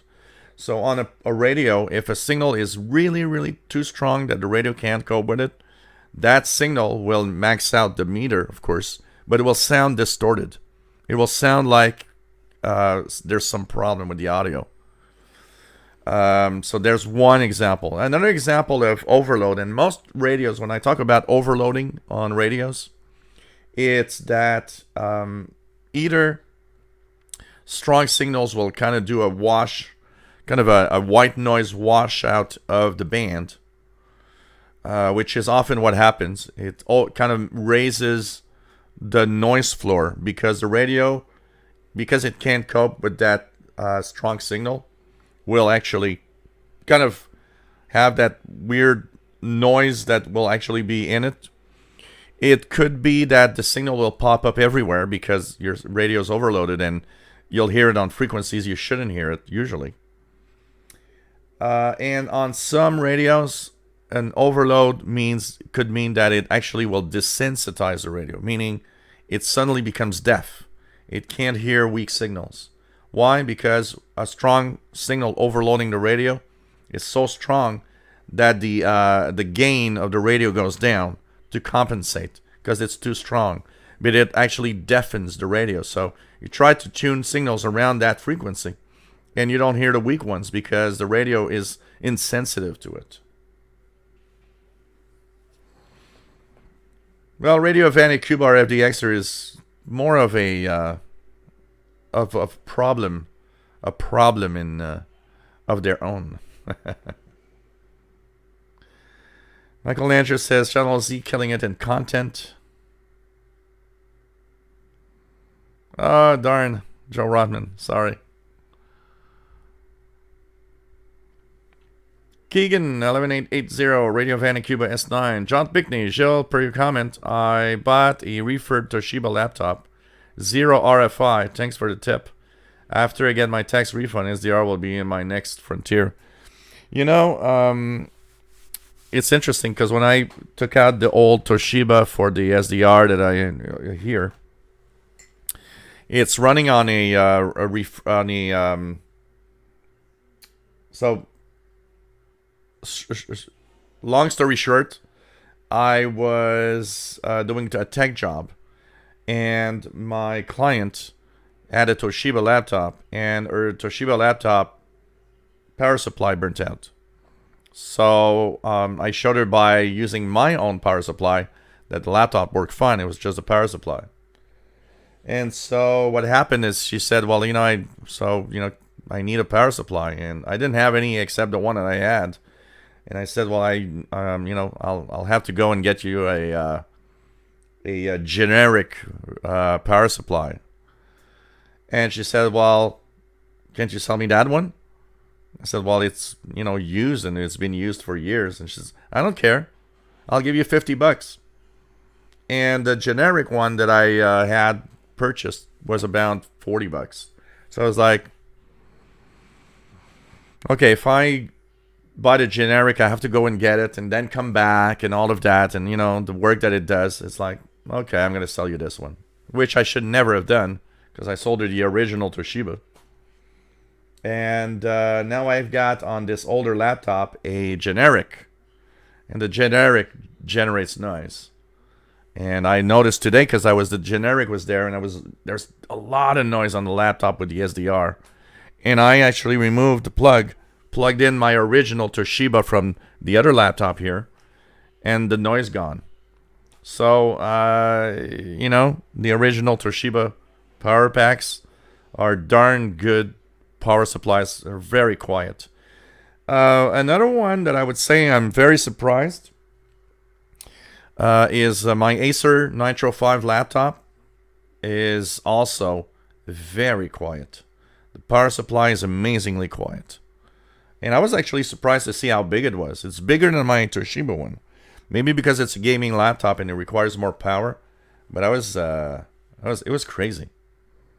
But they are super quiet.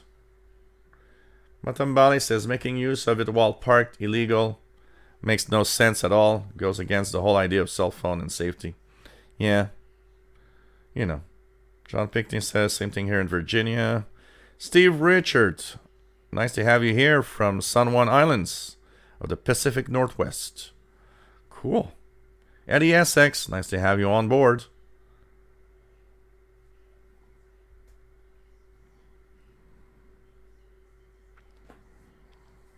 Yeah, the problem, Eddie SX, is that in Quebec, the law might be different. James Tecale says, we used to use CB radios in the car. Yeah, of course. Before cell phones, we would use CB radios and stuff. I mean,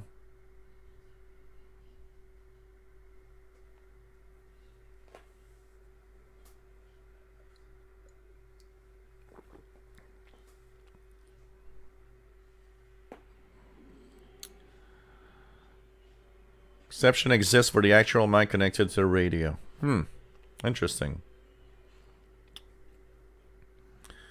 Keegan, 11975, Channel Radio International French. Really? Wow.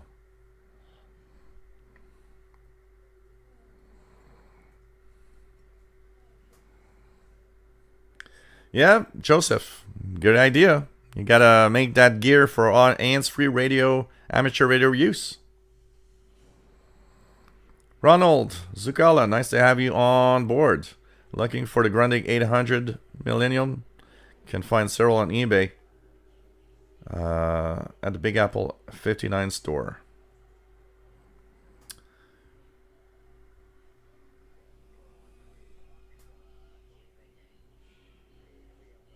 Yeah, that's much older radios, Matambali. RCA phono jacks are old. These are from old, or some have the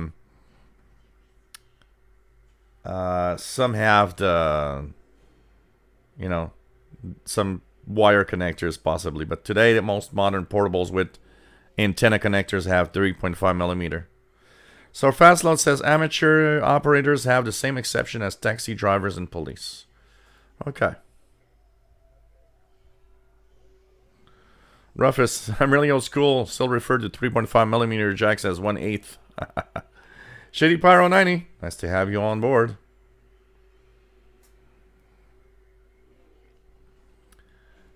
John Trigger, speaking of 3.5 millimeter, anyone know where I could find the 3.5 millimeter female to SMA male adapter? Seems it like it should be common, but apparently not.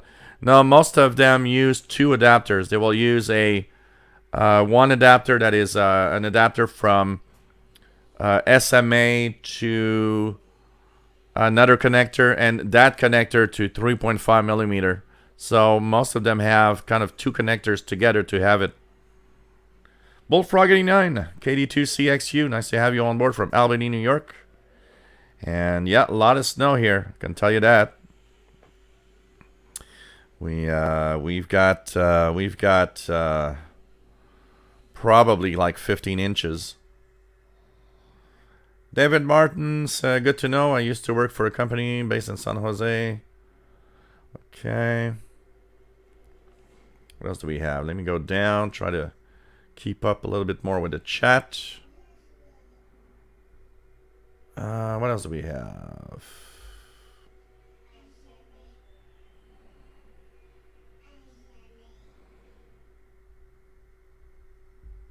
Signal that you have, Ivan, on 21074, because it's probably more 21074, is FT8. FT8, and I don't know if you can decode it from a Kiwi SDR online, because there's the clock needs to be very precise. If there's a delay, it might not decode well. But that's FT8. And you got a software you can download called WSJTX. WSJTX.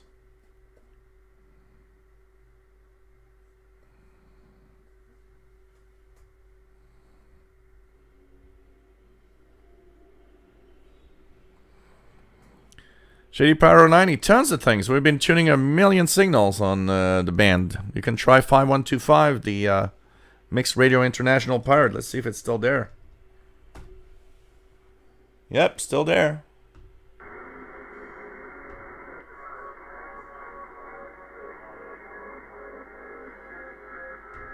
With some Coldplay. They're playing a Coldplay song right now, 5125.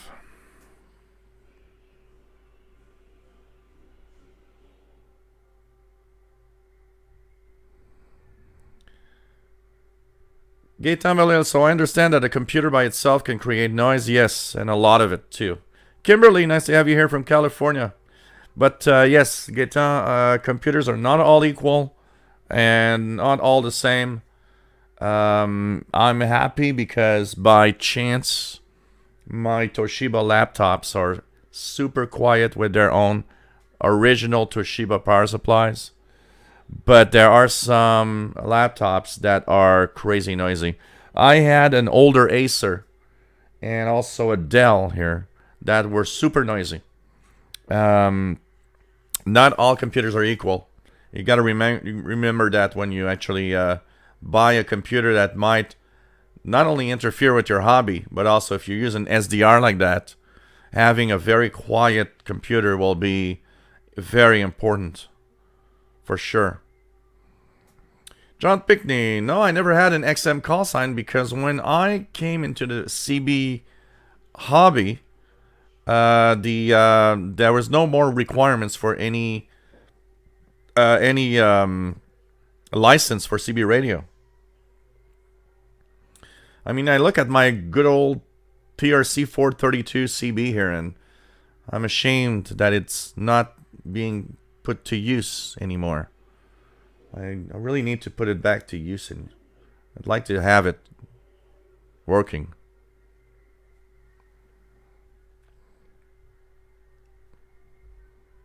Honestly, you know, like Fastload says, a lot of people have, you know, Bluetooth and Vox. I think it's the safest way anyway to use amateur radio stuff, you know.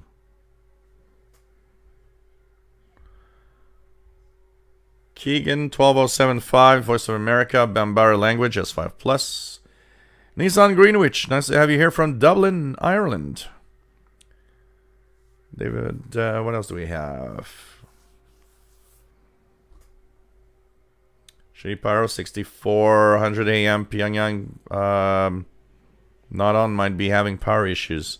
Yeah, there's a lot of power issues in North Korea with their local broadcasters. Matambali says snow is at about 15 inch here in Colorado too. Shoveling it felt like 30 inches. Hirofumi Yokoyama, nice to have you here from Japan. So you're having breakfast while I'm having a drink in late afternoon. Nice to have you on board. You know what? Since we Stanley Lee, since we had that announcement of the Ethon Elite, we haven't heard anything. I'm wondering what's happening.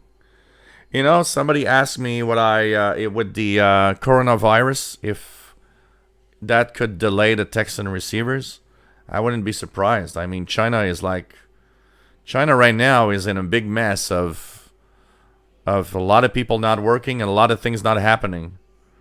So if you're waiting for that thing from China, don't be surprised if suddenly takes longer than usual, or if you're waiting for a new radio or a new device coming from there. Man, there could be some delays now with what's happening.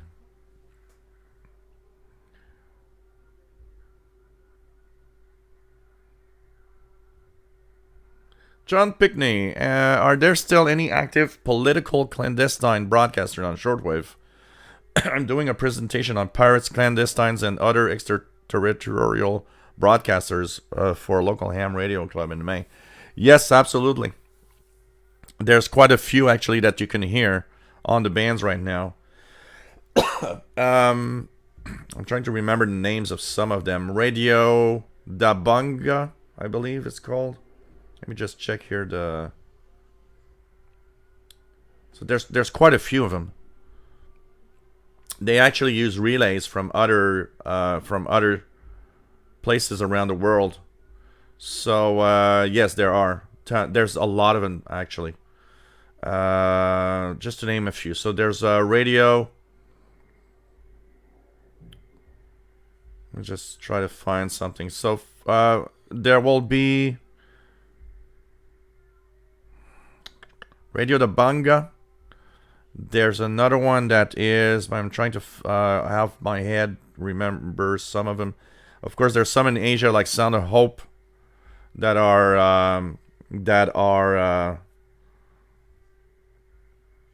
in that range too. There's Radio de Banga.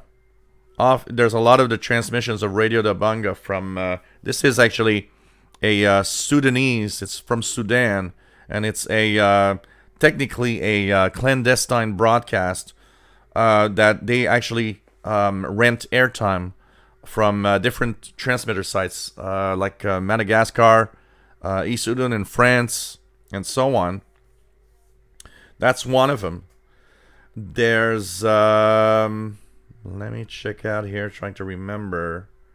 I'm actually remembering them by frequencies that I've received them, so it's crazy. You'll have, okay, one of them that I heard so many times. Let me just check it out here. There's, oh man. So Radio de Banga is all over the bands actually. Can hear it a lot. I know that there's a few more that you can actually listen to. There's quite a lot of them actually on the bands, and they are of different areas.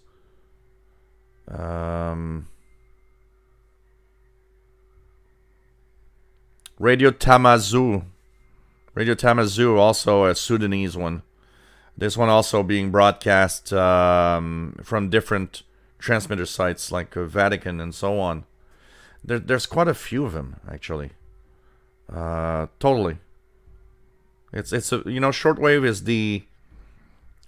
is the battleground of a lot of clandestine transmissions, political stuff that actually are broadcast to give their own, political statement, if you want. René Paquin, how do you determine the noise level of a laptop before you buy one for SDR use? Well, that's the problem, because most of the time, you can't really test any laptops. So you got to kind of rely on brands, and typically higher priced laptops, for example, are often less noisy than others, but you won't really know until you plug the SDR or bring it home. It's sad that Toshiba doesn't make any more laptops, because pretty much every Toshiba that I've seen in my life were all super quiet. They really were all super quiet. And, you know, I think one of the biggest things is be careful when you buy a replacement power supply. Buy the original one from the company. Don't buy those generic, you know, all-in-one power supplies that powers everything. They are often much, much noisier. But unfortunately, you won't know until you get home most of the time. David in Barcelona, nice to have you here.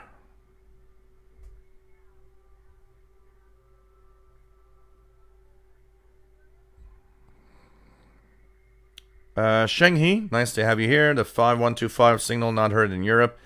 Yeah, it's one of the problems with pirates. They're often very low power, so they don't necessarily make it across the ocean.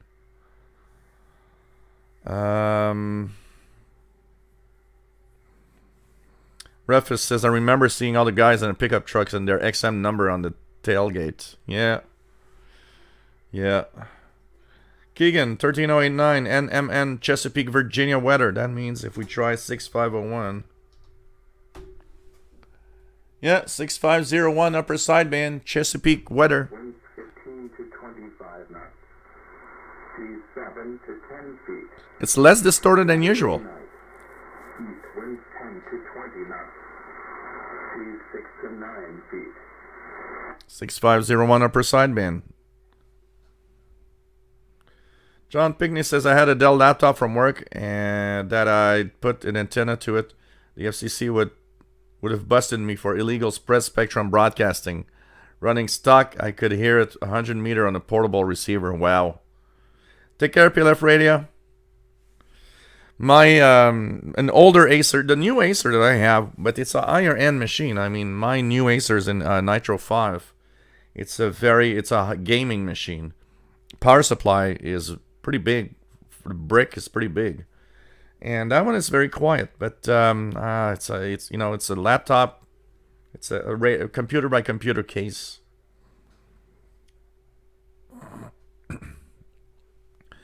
Daniel Bashner, nice to have you here from Boston. Shenhe says 5125 faded out. Bullfrog 89, Chinese government extended the Chinese New Year holiday into February. Yeah, there's a lot of factories that are not having a lot of activity right now. Frank C., why don't you just ask that person if you could swap the power supply back with the one that you have? Just tell him, it's been a long time ago, man. I don't even know who got it anymore. But, you know, it's something I did back in the time, and, you know, I understood that it was not a good idea after. I didn't think about it, like, really, you know. It's something that you kind of later think about it and say, well, okay, I should have kept the original one. But that's a long time ago. I mean, that happened like, 7 or 8 years ago. Alton Byington, has there been any news on that Ethon E1 radio that doesn't have Sirius XM? Last I heard was due in that Elite thing. We have no news. I haven't had any news since they announced it, basically. Lee Burkett says, I've spent many hours today looking through shortwave radio archives on net, Marine Pirate and Religion broadcasts. Very interesting. No Overcomer and Brother Stereo, though, Joe. So I heard Brother Stereo a lot this morning. He was on almost every WRMI frequency. WRMI frequencies at around 1500 UT were either Brother Stereo or Supreme Master TV. John Pinkney says, when I got my first shortwave radio 62, the fluorescent lights in the store overwhelmed everything. Oh yeah, fluorescent lights are, that and neon lights, they're crazy noisy. Cam Jones, nice to have you here, Jonesy. Pretty cool. Jay Bacon, cheers. Fairly new to the scene. I picked up a couple of Texans in the last year based on some of your older videos, PL380, R9012. And I'm just waiting on the XHD808 in the mail. Cool.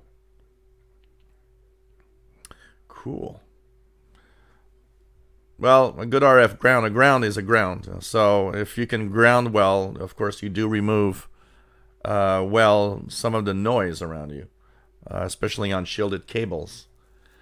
But it's just making sure that the ground is as short as possible and as good as possible, actually. Yeah, that might be what I thought about that Rifleman 336. Either doing that or I thought of maybe purchasing a couple of, brand new. They're all rated the same, even in the latest laptops. Buying a couple of brand new Toshiba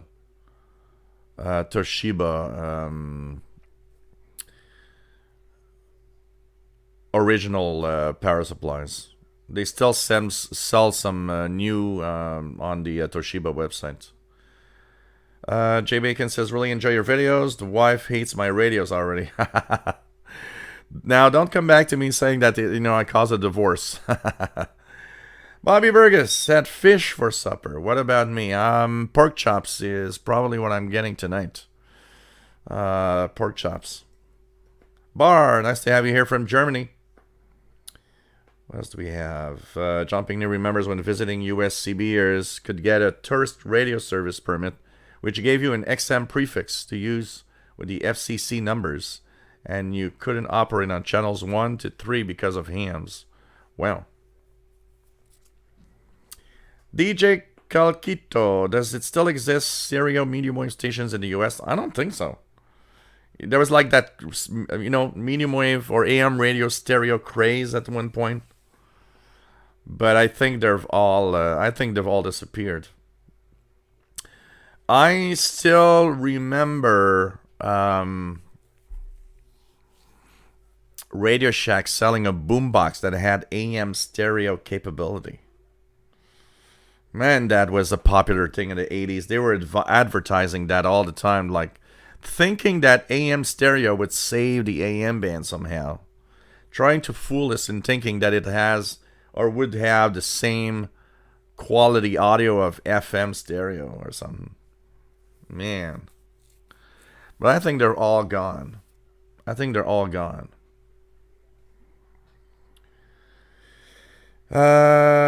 has 6501 USB NMN Chesapeake, Virginia Maritime Weather S5 Plus. John Pinkney, last AM stereo I heard was CFRA in 1986. They kind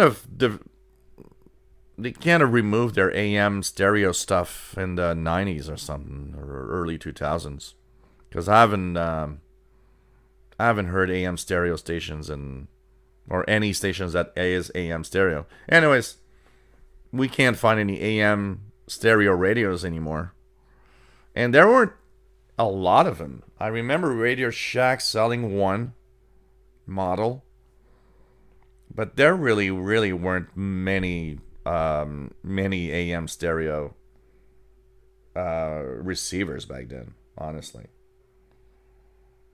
Trying to, I remember I almost purchased a boombox in the 80s because it had AM stereo, and I thought, oh, this is cool. I'm going to be listening to AM stereo.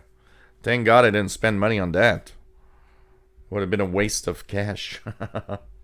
AM stereo. So Jeff Barrett is actually sharing that stereo AM radio broadcasting still exists. So this is interesting. That's interesting. But there's no radios doing that anymore. So they're doing it for nothing. I mean, come on. If you had a AM stereo transmitter,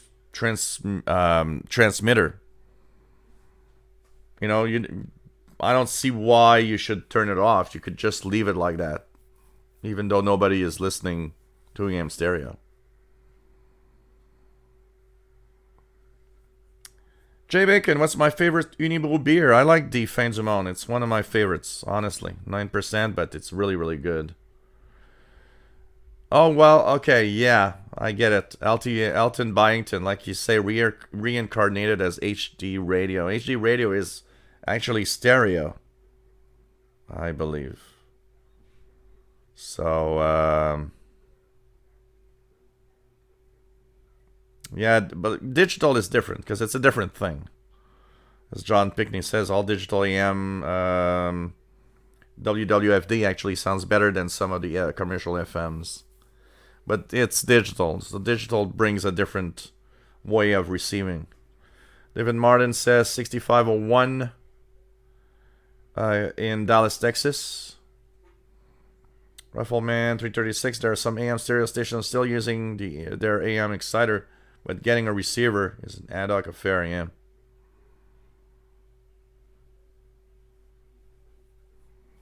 Pretty crazy. AM stereo. Old man, our radio man says Sanjian HDT 20 HD tuner receives AM stereo. Interesting. But that must be difficult to find, really, you know. There's way too many things out there, and, you know, yeah, quad. There's actually, it's XFM that has quad AM on shortwave. Quad stereo thing. Mike Anna says, what is the difference between AM and FM CB radio, and is FM CB radio used illegal in the USA? That is an interesting question. I'm going to just stop it there, and we're going to answer that question. I will get a refill, and we're going to answer that question immediately after. And I will leave you with the soothing sounds of Mike, the guy behind the voice of the Maritime Weather broadcast. So back in 2 minutes, guys. Winds 10 to 20 knots. Seas 5 to 7 feet. Oh, Monday. I might as well at the same time. To 20 knots. Seas 6 to 8 feet. Monday night. East winds 10 to 20 knots. Seas 6 to 8 feet. Tuesday. East winds 10 to 20 knots. Seas 5 to 7 feet. Tuesday night. East winds 10 to 20 knots. Seas 5 to 7 feet. So remember, guys, if you like what I do, you can donate and help out in paying for what it costs because of all the things that I have to purchase and buy all the time to do these live shows. I'm here all the time. Think about it as a subscription to some magazine or some form of subscription. You know, if you like what I do, spare a few dollars, please. Would be appreciated. And now I'm getting my second drink. Seas 8 to 10 feet. Saturday night. East winds 15 to 20 knots. Seas 8 to 9 feet. Sunday. East winds 15 to 20 knots. Seas 8 to 9 feet. Sunday night. East winds 15 to 20 knots. Seas 7 to 8 feet. Monday. East winds 15 to 20 knots. Seas 8 feet. Monday night. East winds 15 to 20 knots. Seas 7 to 8 feet. Tuesday. East winds 15 to 20 knots. Seas 8 feet. Tuesday night. East winds 15 to 20 knots. Seas 7 to 8 feet. POC Command Duty Officers //SLE WACEN Norfolk, Virginia LOC Norfolk, Virginia /TEL 7572 444 7583 email SWC Norfolk CDO at //RM KSFVNT32KNHC 0715210FF N21 Marine Weather HF Voice Broadcast National Weather Service National in Miami, Florida 10:21 a.m. Eastern Standard Time, Friday, February 7, 2020 Marine Weather HF Voice Broadcast for the Gulf of Mexico. He's given a significant wave height, which is the average height of the highest one-third of the wave. Individual waves may be more than twice the significant wave height. Synopsis for the Gulf of Mexico. Synopsis. A cold front extended across the Straits of Florida to the northeast Yucatan with a line of strong thunderstorms ahead of the front across the Straits. The front will move southeast of the Gulf by this afternoon. West gales and high seas occurring behind the front overnight across the northeast Gulf will diminish this afternoon. By Friday night, conditions across the Gulf will quickly improve with relatively tranquil winds and seas through Tuesday. The next cold front may reach the northwest Gulf late on Tuesday.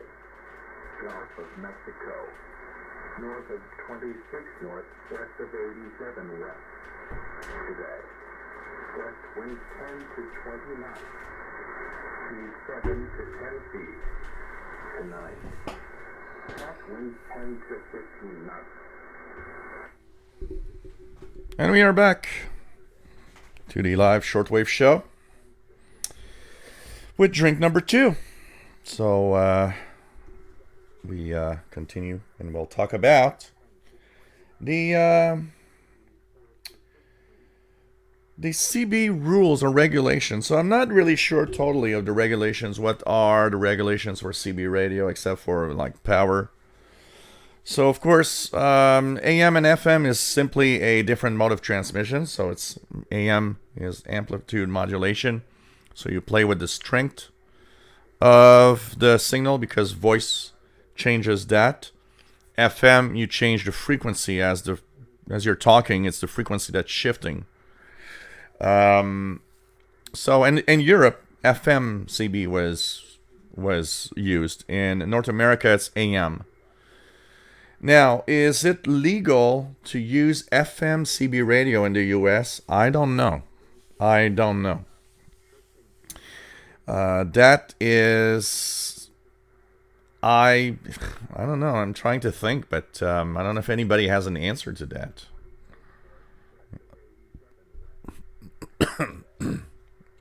Because I mean, so FM CB actually sounds better. FM CB sounds, it's a better voice, nicer voice. It's like FM radio. I mean, if you compare a talk station on AM and on FM, you'll see immediately a difference. Yeah, the quality of the audio isn't the same.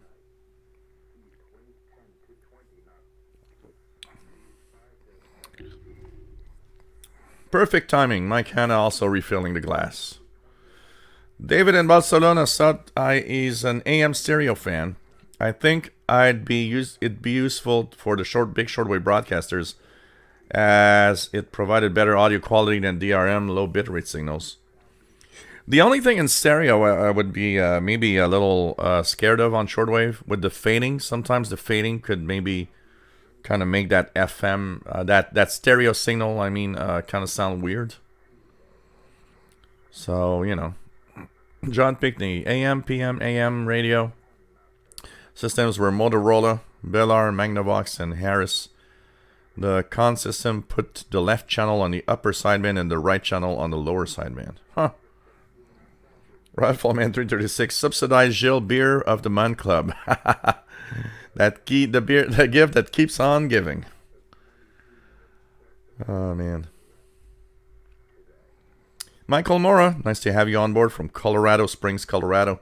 Took a peek outside at the same time as I was getting my new drink to see how the snow is. It's still snowing, but it's not as strong as it was this afternoon. But I'm pretty sure that after this show, I will have to go and shovel again.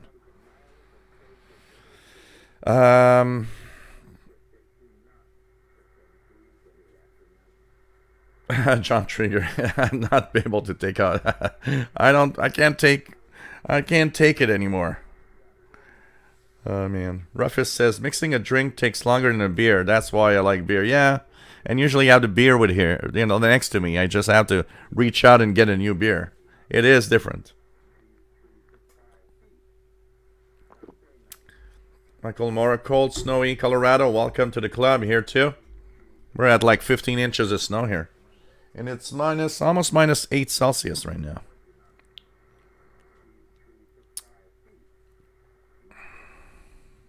Ruffleman 336. No, not on the HFCB. So Class D allocations AM or SSB. So it's not allowed.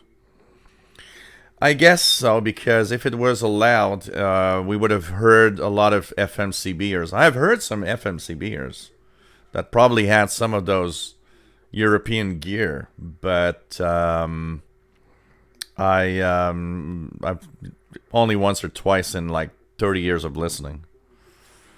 And I was happy to have my Kinwood or 5000 with FM mode for that.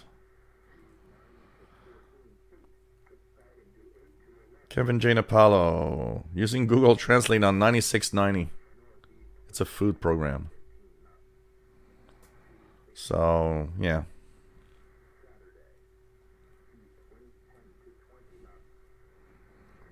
Ronald Zucala says the Sangean HDR HD Radio 18 still broadcasting in AM stereo 880 CBS. Yeah, but because it's taking the HD signal. I think it's because it's taking the HD signal out of it. Kevin says, funny how I always feel shortwave is probably propaganda or political. You know what, Kevin? It is in some way, honestly. Let's face it. Having countries, when you listen to Radio Romania, what are you listening to? You're listening to a program that talks about Romania, but at the same time, it's somewhat of a propaganda thing, And a lot of stations are, some are worse than others. Look at Radio Havana, Cuba. Honestly, I have a hard time listening to a lot of the, bashing of U.S. from Radio Havana, Cuba. And the reason why is not, I don't mind a station that will bash a country or something. But if you do so, do it in a way that is credible, not in a way that, well, this is bad and that is the short-sightedness of whatever, and you're like, yeah, you didn't explain anything. You just say, well, that's bad and that country's bad. And that's not the kind of talk that I like. And growing up, I'm a guy that grew up listening to Radio Moscow. So, you know what? In all the Eastern Bloc countries, Radio Prague, Czechoslovakia, and Radio Berlin out of East Germany. It's propaganda. Shortwave is used a lot for propaganda, for sure. For sure. It was one of the first reasons for a lot of broadcasts on shortwave, actually. Telling their own story. Propaganda through the radio waves, And it still continues today. Voice of America is U.S. propaganda sent abroad. I think that's why I always say that if you've been a shortwave listener for a long time, listen for a lot of, come on. Imagine me in 1982, 83, 84 listening to shortwave. We're in the middle of the Cold War. We have, what the USSR is telling us and the Eastern Bloc countries and the communists. You've got whatever the US is telling us and Canadian government's telling us. And it's two big ideologies. You know what? I think living and listening to shortwave with all of that makes me a better kind of makes me filter out better what is good and what is bad and whatever everybody is saying around the world. Because, you'll say what you want. The USSR sold their propaganda of communism. It's not 100% bad. If they were bashing the US or capitalism, it's not 100% bad.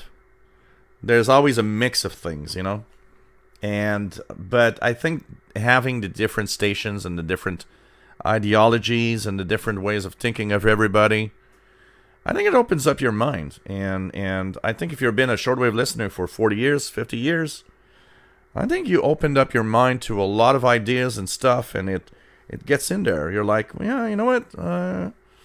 Listening to the point of view. One of the examples I always say, listening to the point of view of another country on what's happening in your own country. That's kind of interesting. They think that way of what we are doing here.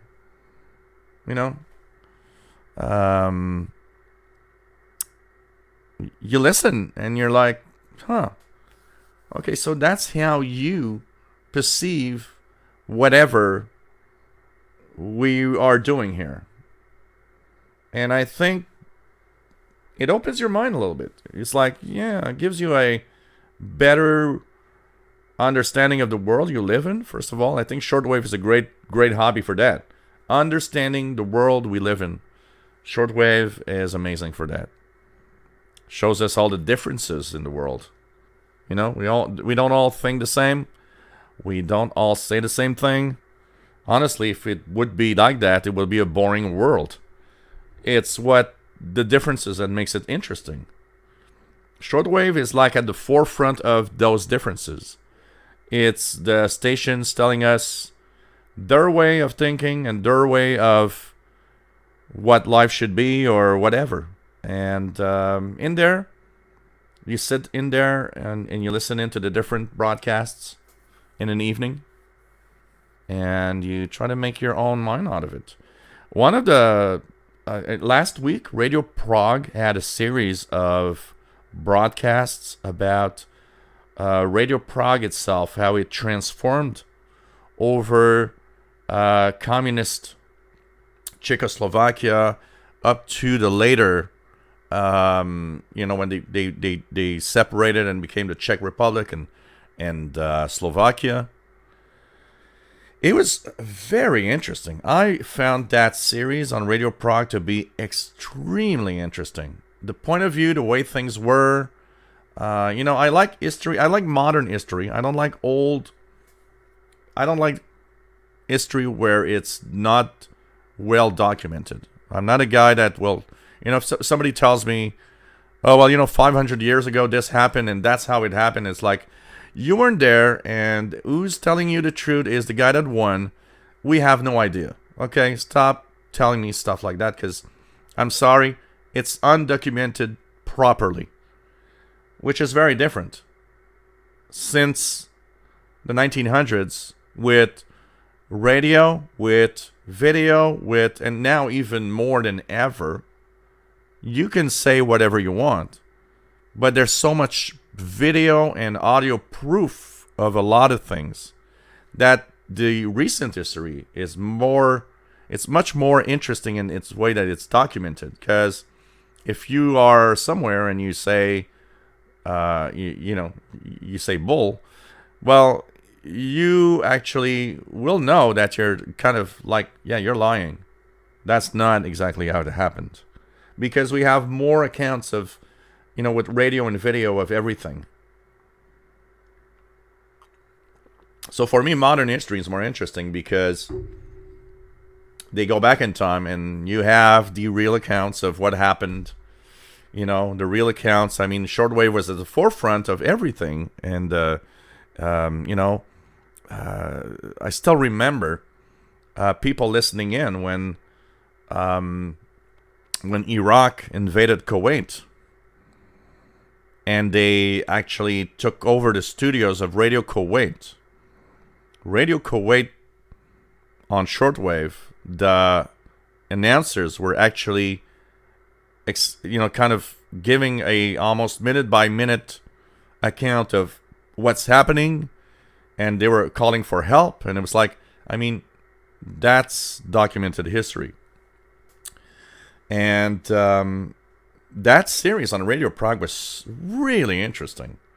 Really interesting. And Radio Romania has a similar program where they go back in time when Romania was in the communist era. And I find that super interesting to see, how propaganda worked and how, they try to make you believe in something. And, and I'm sorry, but I'm one of those that believe that even our own broadcasters are somewhat propaganda machines to try to have us do some things in a certain way, and be perfect citizens in a certain way, and be quiet and just be happy.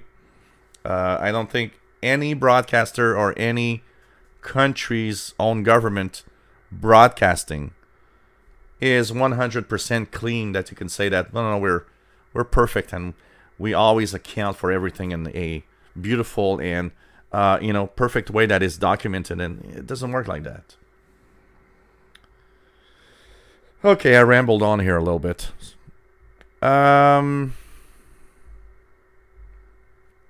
So let's go down.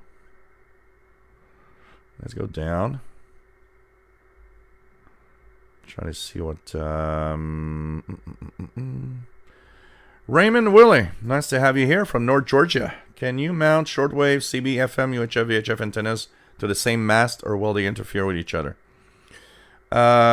First of all, if they are meant for transmitting, they have to have a certain distance between each other. And you have to make sure that the receivers, if there are more than one receiver, have a way of being disconnected while you transmit. If we talk about only reception, as long as there's a certain distance between, it could be on the same mast, but they need to have a certain distance between each other because there's interactions with antennas that are too close to each other. For example, I noticed that when I put my 102-inch CB antenna too close to my VHF wideband, there's tons of signals that I can't listen to anymore. So they need to be separated by a certain distance.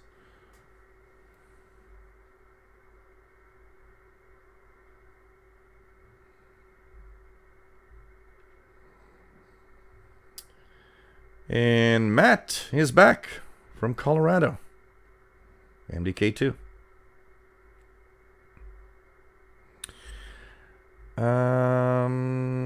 Matam Bali says due for shoveling number 2 also. Danny, Shortwave Radio DX. Nice to have you on board from windy Yonkers, New York. And here we are snowed in with like 15 inches of snow at least. At least. Rifleman 336 says, yes, till recently, some local truck stops had export CB radios made by Galaxy. But when the FCC fined them for selling the gear in an illegal manner, so yes, it was possible for FM CBers in the USA. That is, there was a store. So here we have there's a flea market, not very far from where I live. And maybe 12 or 14 years ago, I went to the flea market and there was a guy selling CB radios. And the guy was actually selling CB radios that had FM, and he was also selling these linear amplifiers for the CB radios. I almost scooped up an amplifier, I remember. And, instead of having that like 4 watts, you'd be like at 200 watts or something.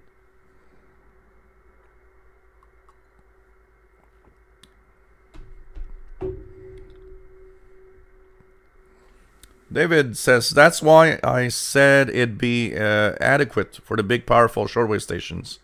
Stronger signals cope better with fading and don't suffer from noise, given the emptier bands. Yeah. Matt says there would be no Radio Marti if propaganda weren't still seen as a good use for shortwave. Absolutely. Radio Marti is that answer to Radio Havana Cuba in some way. Boris DRK, where can I find a simple shortwave circuit that works with only 2 transistors? Wow. I'm pretty sure if you Google shortwave, like 2 transistor shortwave radio, I wouldn't be surprised that you'll have a basic circuit design that you can actually make yourself at home. I wouldn't be surprised. There must be some schematic somewhere for sure.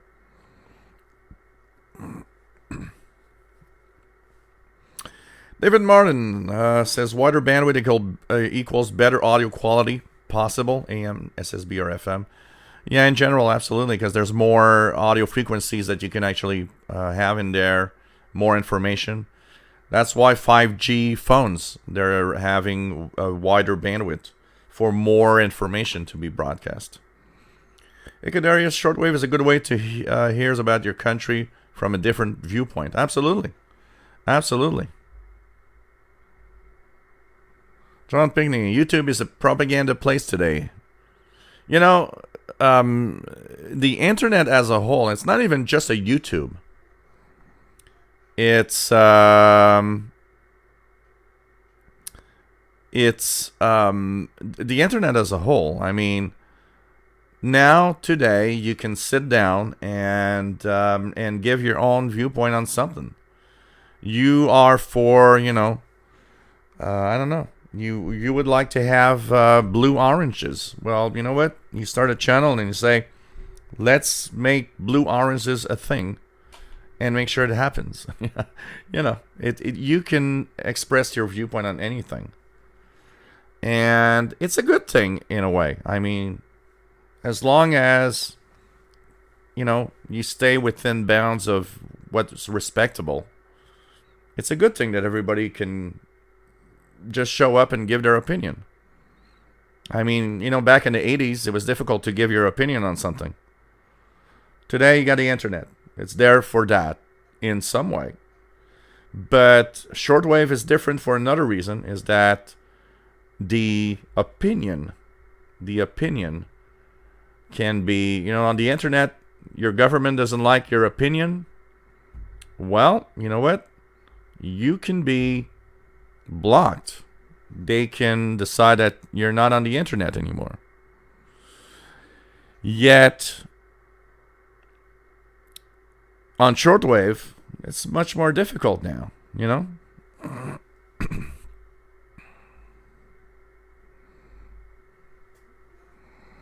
Stanley Lee, I am a Sanjian guru, not really hot on FM. David, those signals could be wider in bandwidth, therefore providing better audio response. Yeah.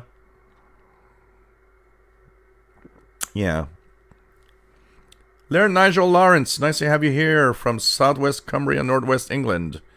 You can use FMCB in North America. Here in the UK, we can use FM, AM, SSB only. Type approved CB.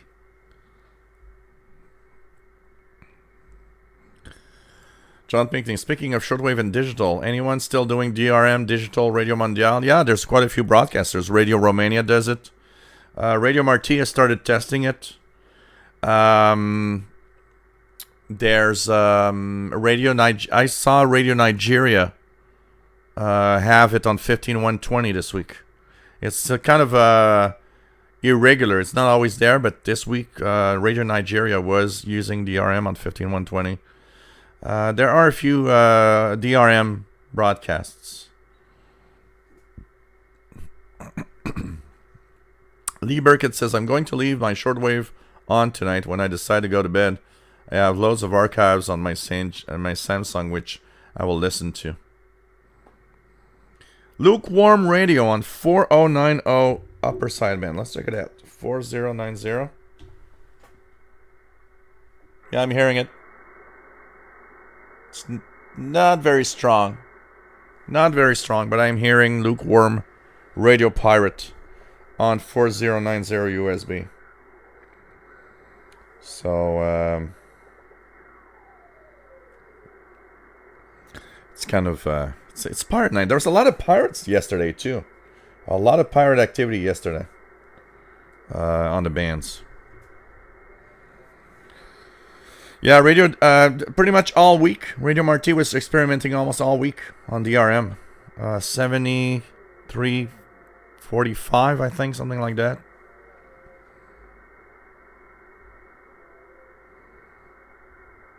Matt says that's not really true. We have great records from the 1500s and earlier. We don't, Matt. I'm sorry. I don't agree. You know why? We don't have great records. We have records that have been destroyed by the guys that won. And honestly, I'm not an history guy from the past because there is no way you can prove anything. And I poo-poo history, yes, because because it's only the winner that explains the way that things happened.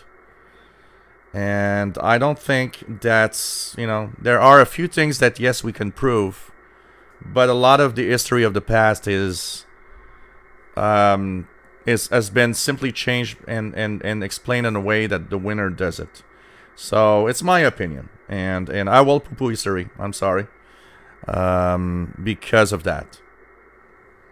But there are some counts of stuff. I mean, you go back to the Egyptians; they have scrolls and stuff that you can look at, and I mean, there's a lot of things that are explained, and I'm sure in there are some interesting stuff that are actually true, absolutely.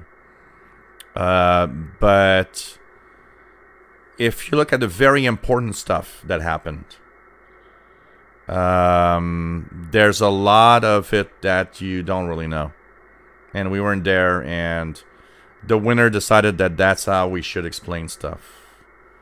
That's it. But that's my opinion.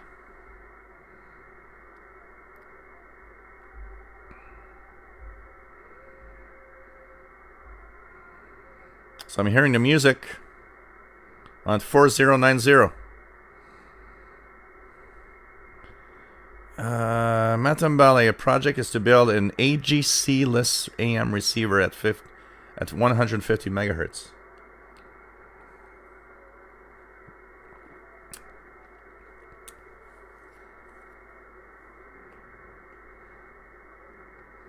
Elton Byington, Jill, you're a Canadian. You should laugh at 50 inches of snow. I am laughing. I am laughing. I got no problem with 15 inches of snow, Elton.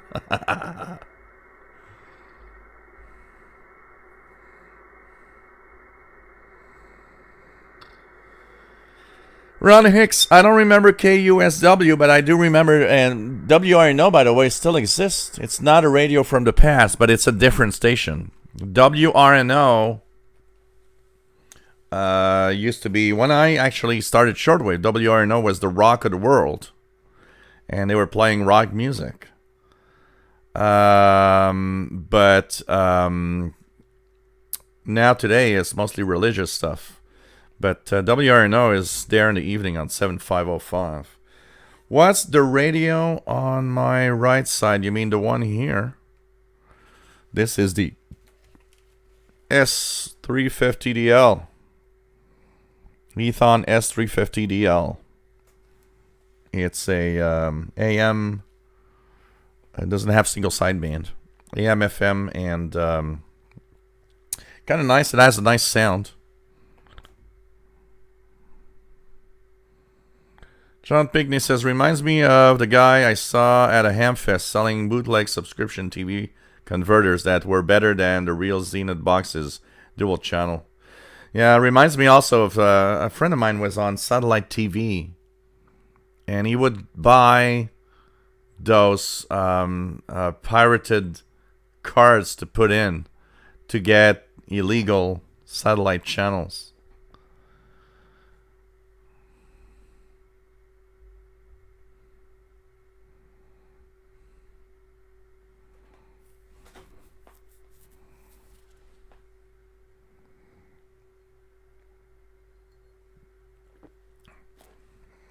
Fox hunting powerline noise sources at 150 megahertz. Why? The only the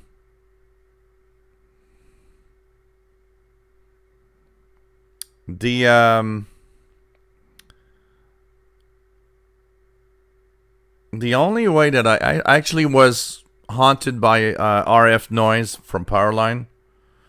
And the only way that I did it was with an AM radio, actually. So I'm not sure. 150 megahertz. Why would powerline noise be best done at 150 megahertz? That's kind of weird. Joseph. Oh, really, man? So there was a spot? Oh, really? Oh, man. Okay. Oh, God. They're starting to make me shut up now.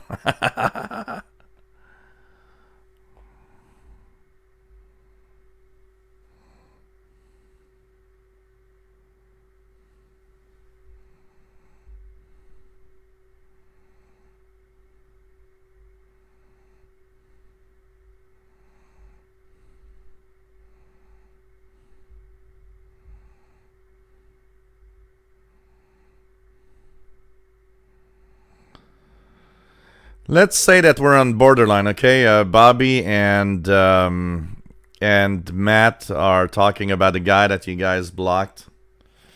So I looked at the message. It's borderline. You know what? I have no problem with you coming over and talking of radio stuff, and when you start being here regularly, I got no problem with anybody talking about their own YouTube channel. I would say, Bobby, I'm more in the Matt's side, meaning if you come here and you've never been here before, and the only post that you do is trying to get views for your own YouTube channel, I'm on Matt's side and just like, you know what, this is not the way it works. And so technically being blocked is okay. That's where it's up to all you guys. I mean, you guys are moderators, and you guys got to deal with what should I approve or not, and whatever is happening in the chat. And personally, I get mad if you come to my chat room and the first and only thing you say is something to pimp your channel.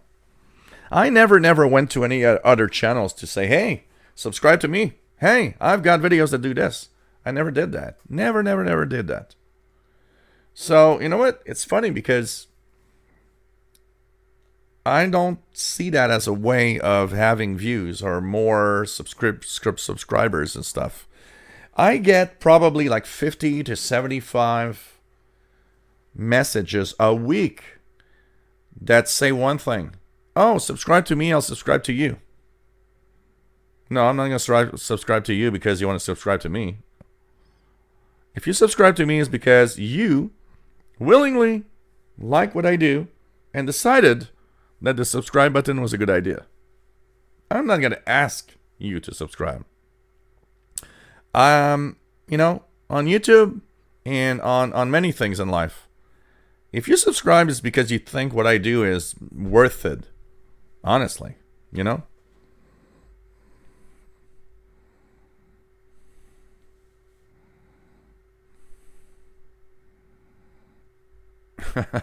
Madam Bali, that's pimping his channel, yo. But you know what? If you've been here for a long time and you want to share or talk about it, I got no problem with that. Honestly.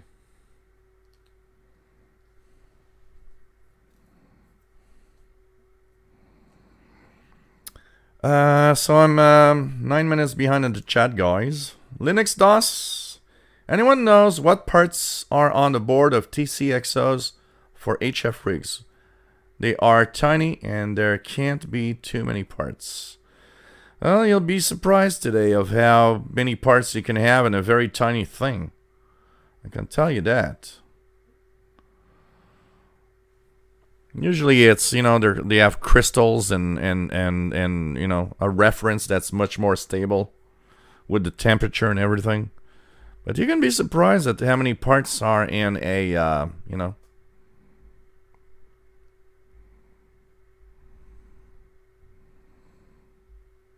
Pablo M, is it possible to build and run a shortwave radio? Which will be the cost? For example, you can transmit this show over shortwave. I will tell you one thing. If you want to transmit over shortwave, it will be less expensive to go to WRMI. And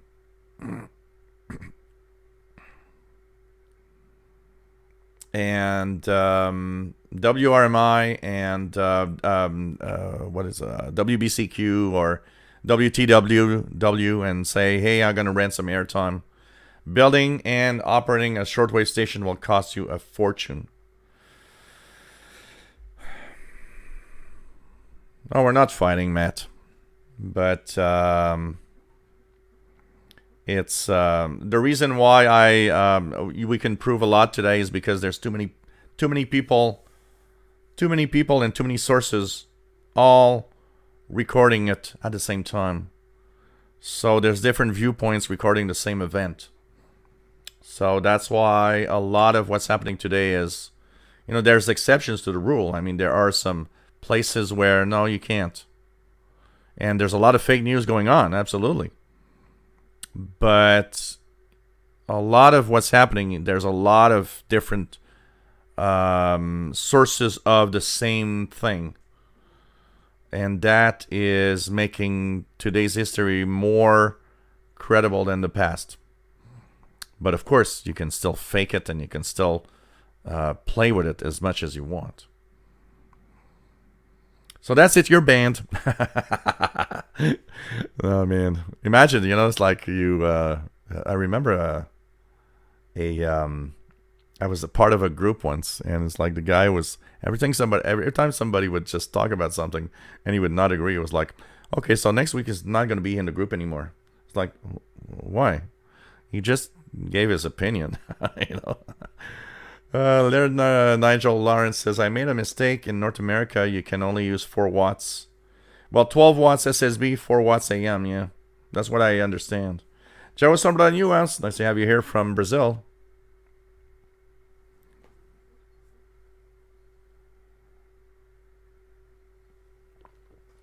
I hate radio. I'm here just for the money. Oh, man. John Pigney.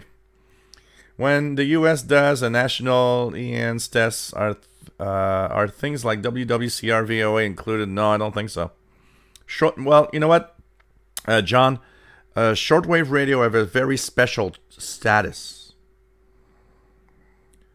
Have a very, very special status. So they don't have to do the same things. You know what? Another thing that is a special status, because on AM FM, when a station plays music, they gotta pay royalties to the artists. Did you guys know that shortwave stations are not in that game? So when WTWW at night plays music, and we go to give the, you can go on their website and actually have requests. They don't have to pay royalties to the artists. Shortwave stations are in a separate bracket. So for that same reason also, WTWW, VOA, and things like that are not... Well, VOA for a special reason. Voice of America, by the way, it's not meant to be received or listened to by the American public. Voice of America is meant to be a foreign broadcaster. It's meant to be listened to outside the U.S. only. And that's why if you write in the U.S. to the Voice of America, they don't answer you. You're not in the target area. You should not be writing to them. So, and shortwave is a different thing. So shortwave stations are not required to have all of that going on. Good night, Rifleman 336. Yeah, that rings a bell, my can. I've kind of remember something about Winston brand. Yes, Danny Shortwave, a Brooklyn Lager beer t-shirt that I won at a contest.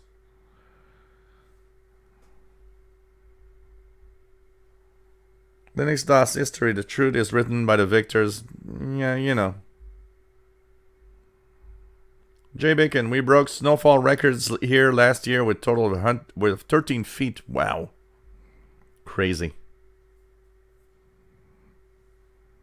Hey, I'm controlling the future. Everything I say, everything I do, you gotta obey. Are you ready?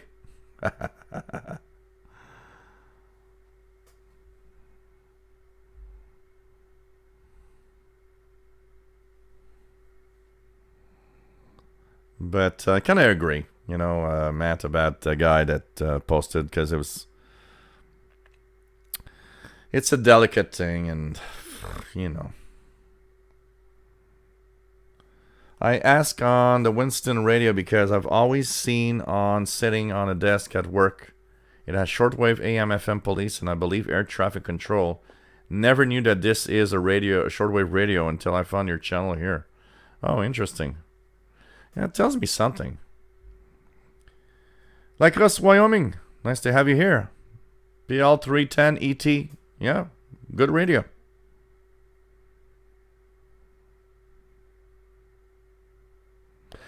My China.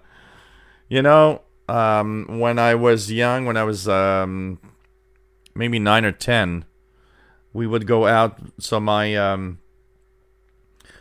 dad's boss had one of the most beautiful um, shacks in the forest that I've ever seen. It was extremely beautiful, and it was next to a lake, and it was amazing. And we would go there, and he would have a big wooden cabinet radio that didn't work. It's only later when I started shortwave that I was thinking, oh man, that was a shortwave radio. And later also that I was thinking maybe it wasn't that difficult to put it back in working order, you know. It was so beautiful. It was like, I don't know, like 5 feet, at least. No, I was young, so let's say maybe it was 3 feet, 4 feet high. It was really beautiful. I remember I would look at it all the time, thinking how beautiful it looked.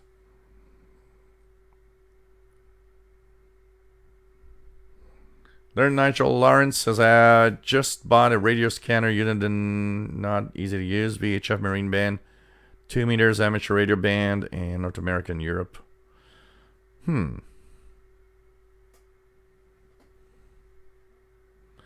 Jean-Marc Letts, they were in English, but I believe that, because I know Radio Romania has the French equivalent of their English broadcast. And I'm pretty sure Radio Romania has a French, because Radio Romania, it's like once a week. I don't know which day it is. Once a week, they have the little something about the history of communism in Romania and stuff. Radio Prague, I'm not sure if it was in French, though.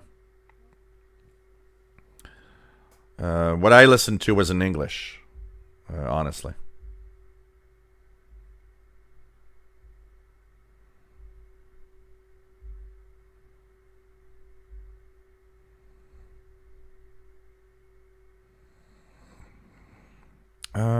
What else do we have?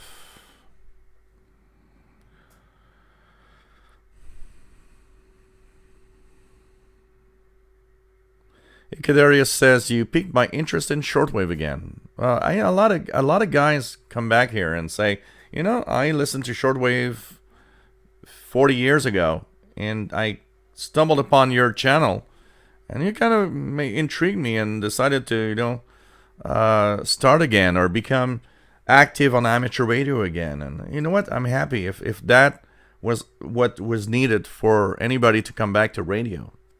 It's really cool. I mean, you know.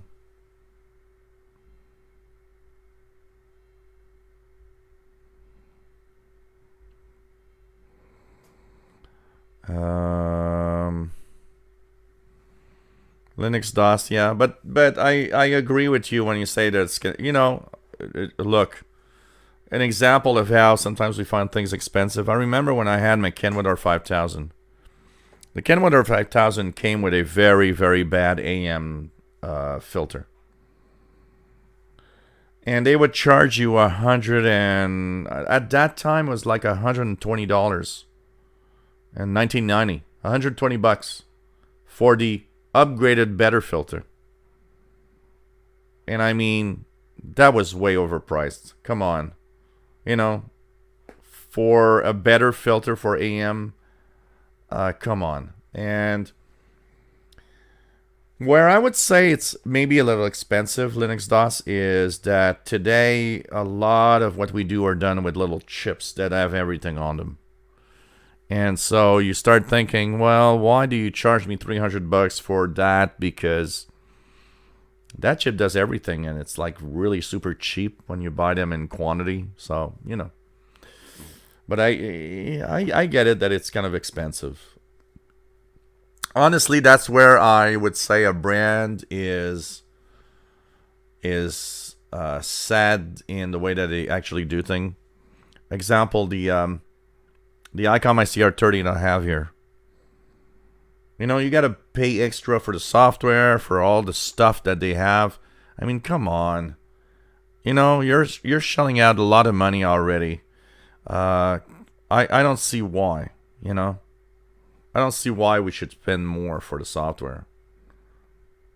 And I remember the ICOM ICRD 500 and R20, the software to retrieve the memory channels and program and stuff is like, yeah, I just bought a radio for $600 and you're asking me $100 for the software, which, by the way, ICOM, almost every time I've seen software from ICOM, the crappiest software I've ever seen. You want to sell some software for $100?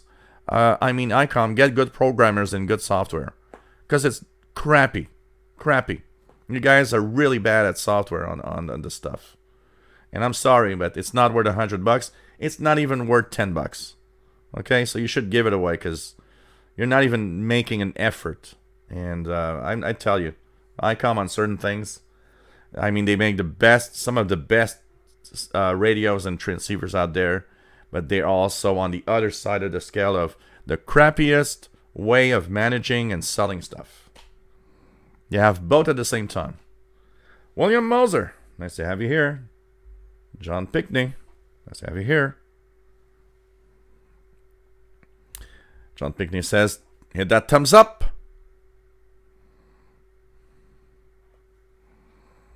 Well, fox hunting on the bands is like finding unusual stuff. Fox hunting is you're trying to find that signal where it comes from, and just, you know, on the CB there was a lot of that. You would hide a transmitter and you'd have to find it.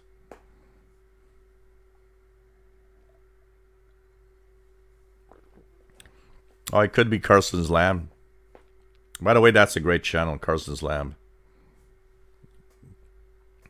Yeah, the deadliest catch, absolutely. Showed one captain transmitting on 146.465. Oh, really? Oops. Oh, man.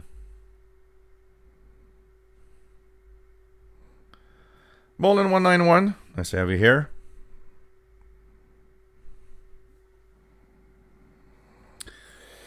Cam Jones. I know that there's a equation. There's a math that you could do for that. I know that the lower in frequency you are, the higher above the ground the antenna needs to be. But I don't know exactly what's the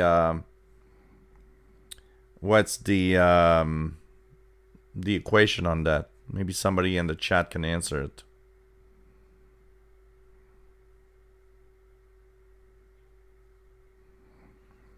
Well, one thing for sure, Linux DOS, is you will not. It's difficult to beat the variety of music that you hear from all the different stations on shortwave. That's for sure. John Pickney says, remembers the only way I could get a Voice of America QSL was for a report I mailed from Ottawa for a relay from Rabat, Mexico. Rabat, Mexico. Yeah, right. Rabat, Morocco. Yeah, because in the US, you guys are not allowed for that. Nerdy Gray Fox. Yeah, 3765 usually is the gang of Quebecers that speak French all night. There's a bunch of Quebecers on 3765. I would follow them for a while, for many years.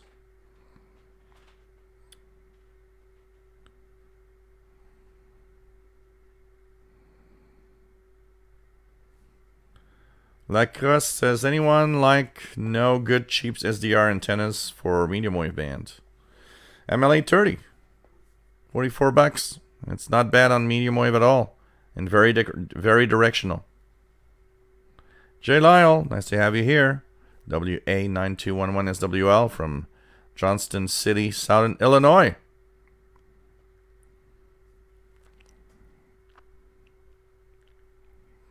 JDX 5125 still going strong. Let's try it out. I'm not hearing anything. Maybe propagation is left David Martin, my rule of thumb is if it wasn't there to see it or hear it, it didn't happen.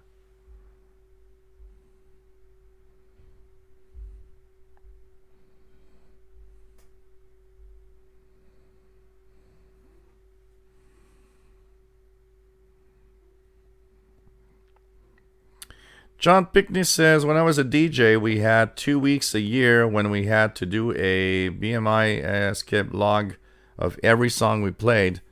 It was hell with the recorded religious broadcasters. Yeah.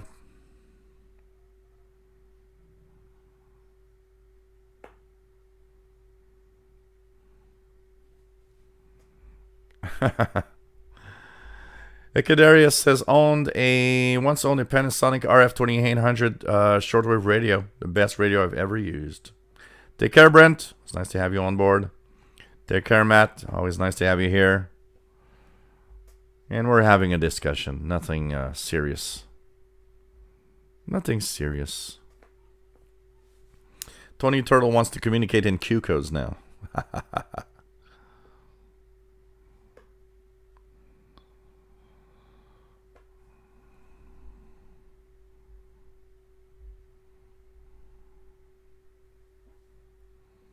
John Pinkney says Chirp is the shareware for the Baofeng radios. Really good.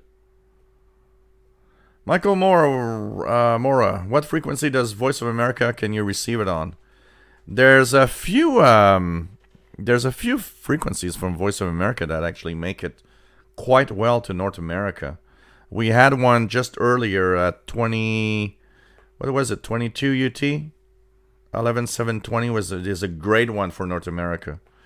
There's quite a few. There's 15580 at 20 to 22 or 19 to 21, something like that. Usually makes it quite well from the Botswana relay in Africa, but it's really making a good signal in North America. 6195 or a little earlier, I actually tuned it, is one of them also.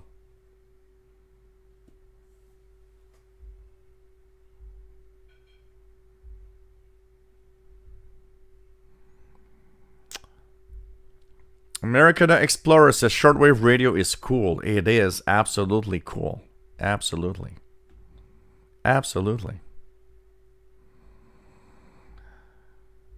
What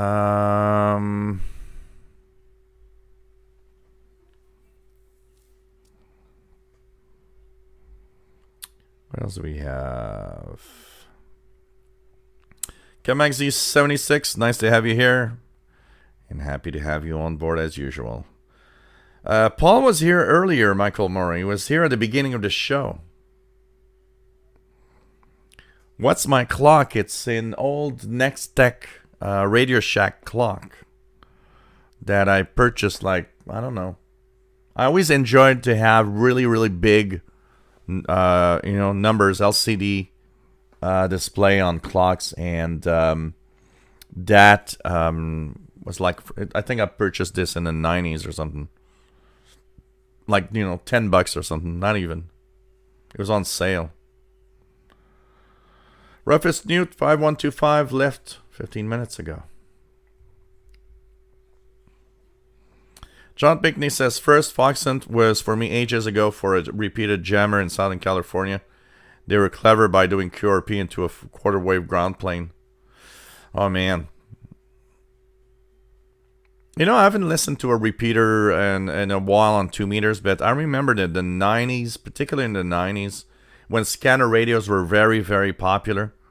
I remember I would listen to VHF nets on 2 meters in the evening. Boy, were there a lot of idiots jamming the VHF broadcasts and contacts. Joe Sambla Newhouse, MLA30, I'll purchase one in a few days. I'm tired to try build a magnetic loop antenna by myself. When something costs $500, well, doing it by yourself might be a good idea. When something costs $44, you're like, yeah, I'm going to buy it. There, Nigel Lawrence. ICOM does not make it open source. They are software that they actually do, and it's darn bad. Everything I've seen in software from ICOM is the worst crap that I've seen.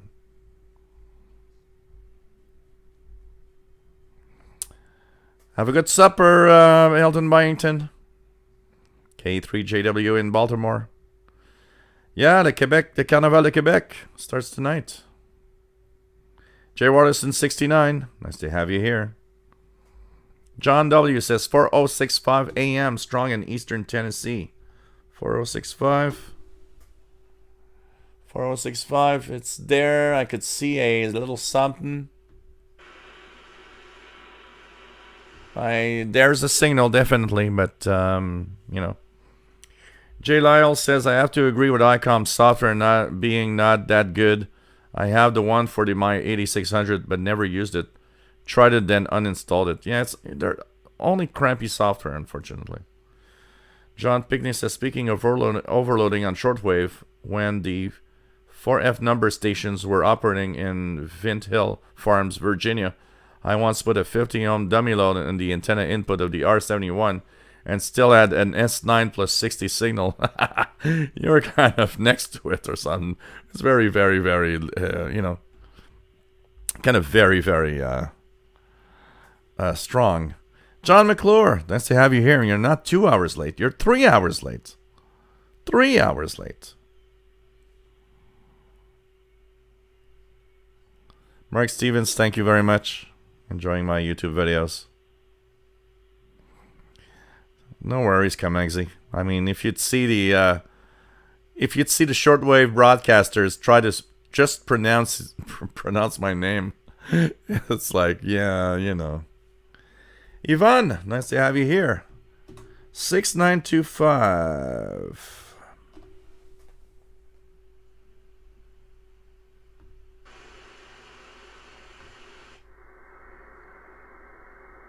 I've got nothing on 6925 here. Anybody else hearing anything? John W. says Channel Z radio. I could hear Channel Z at the beginning of the show, but now it's like faded out pretty much. Imad Abbas, nice to have you here. Good night, René Charbonnier. It's nice to have you on board. Yeah, Jerry DX, absolutely. Crappy and expensive software. Hey, Fast Eddie in Thunder Bay, Ontario. Nice to have you here. V3KRP. That enough. Nice to have you on board from Michigan. Yvonne's got some rock music on 6925, but no idea. So, interesting. I got nothing here. Nothing at all. We had quite a few pirates tonight, though, when we were listening in. So, hey, guys. We've been on for, I'm sorry for those that just joined. But we've been on for 3 hours and 13 minutes, and I'm starting to get hungry. I want to eat some food, and I need to go shovel because we had so much snow here that I got to shovel for the third time today. We're at least at 15 inches of snow, that's for sure, and maybe more. So remember, guys, if you like what I do, paypal.me/shortwave. Or PayPal donation to the Yahoo email that you see here. Yahoo.com. And Patreon is also another place. Helps me a lot. And it's always fun to have everybody on board. So I'm going to go and make some pork chops with mashed potatoes and just enjoy a nice evening and go shovel. And Linux DOS. Yeah, it's an old Radio Shack Next Tech clock, actually. It's not available anymore. Like, purchased that like 25 years ago. So thank you, everybody, for being here. Thank you for all being great fans of the show. And David wants to shovel the snow. Come over, man. We got a lot of it too. You'll be able to have snow everywhere, even in your boots. So take care, everybody. Stay safe. Always fun to have you on board. Have a good night, a great day wherever you live. Remember, we'll be back next week, Wednesday and Friday. Wednesday at 7 p.m. Eastern, 4 p.m. Pacific, 0 UTC. Friday at 3 p.m. Eastern, noon Pacific, 20 UTC. And stay safe, everybody. Have fun with your radios. Don't forget the Facebook group, one of the best groups around to just enjoy the radio hobby among friends. And take care, everyone. Love you all. And stay safe. And radio on. I'm going to do some radio tonight. So take care, everybody. Bye-bye now. And please stay safe.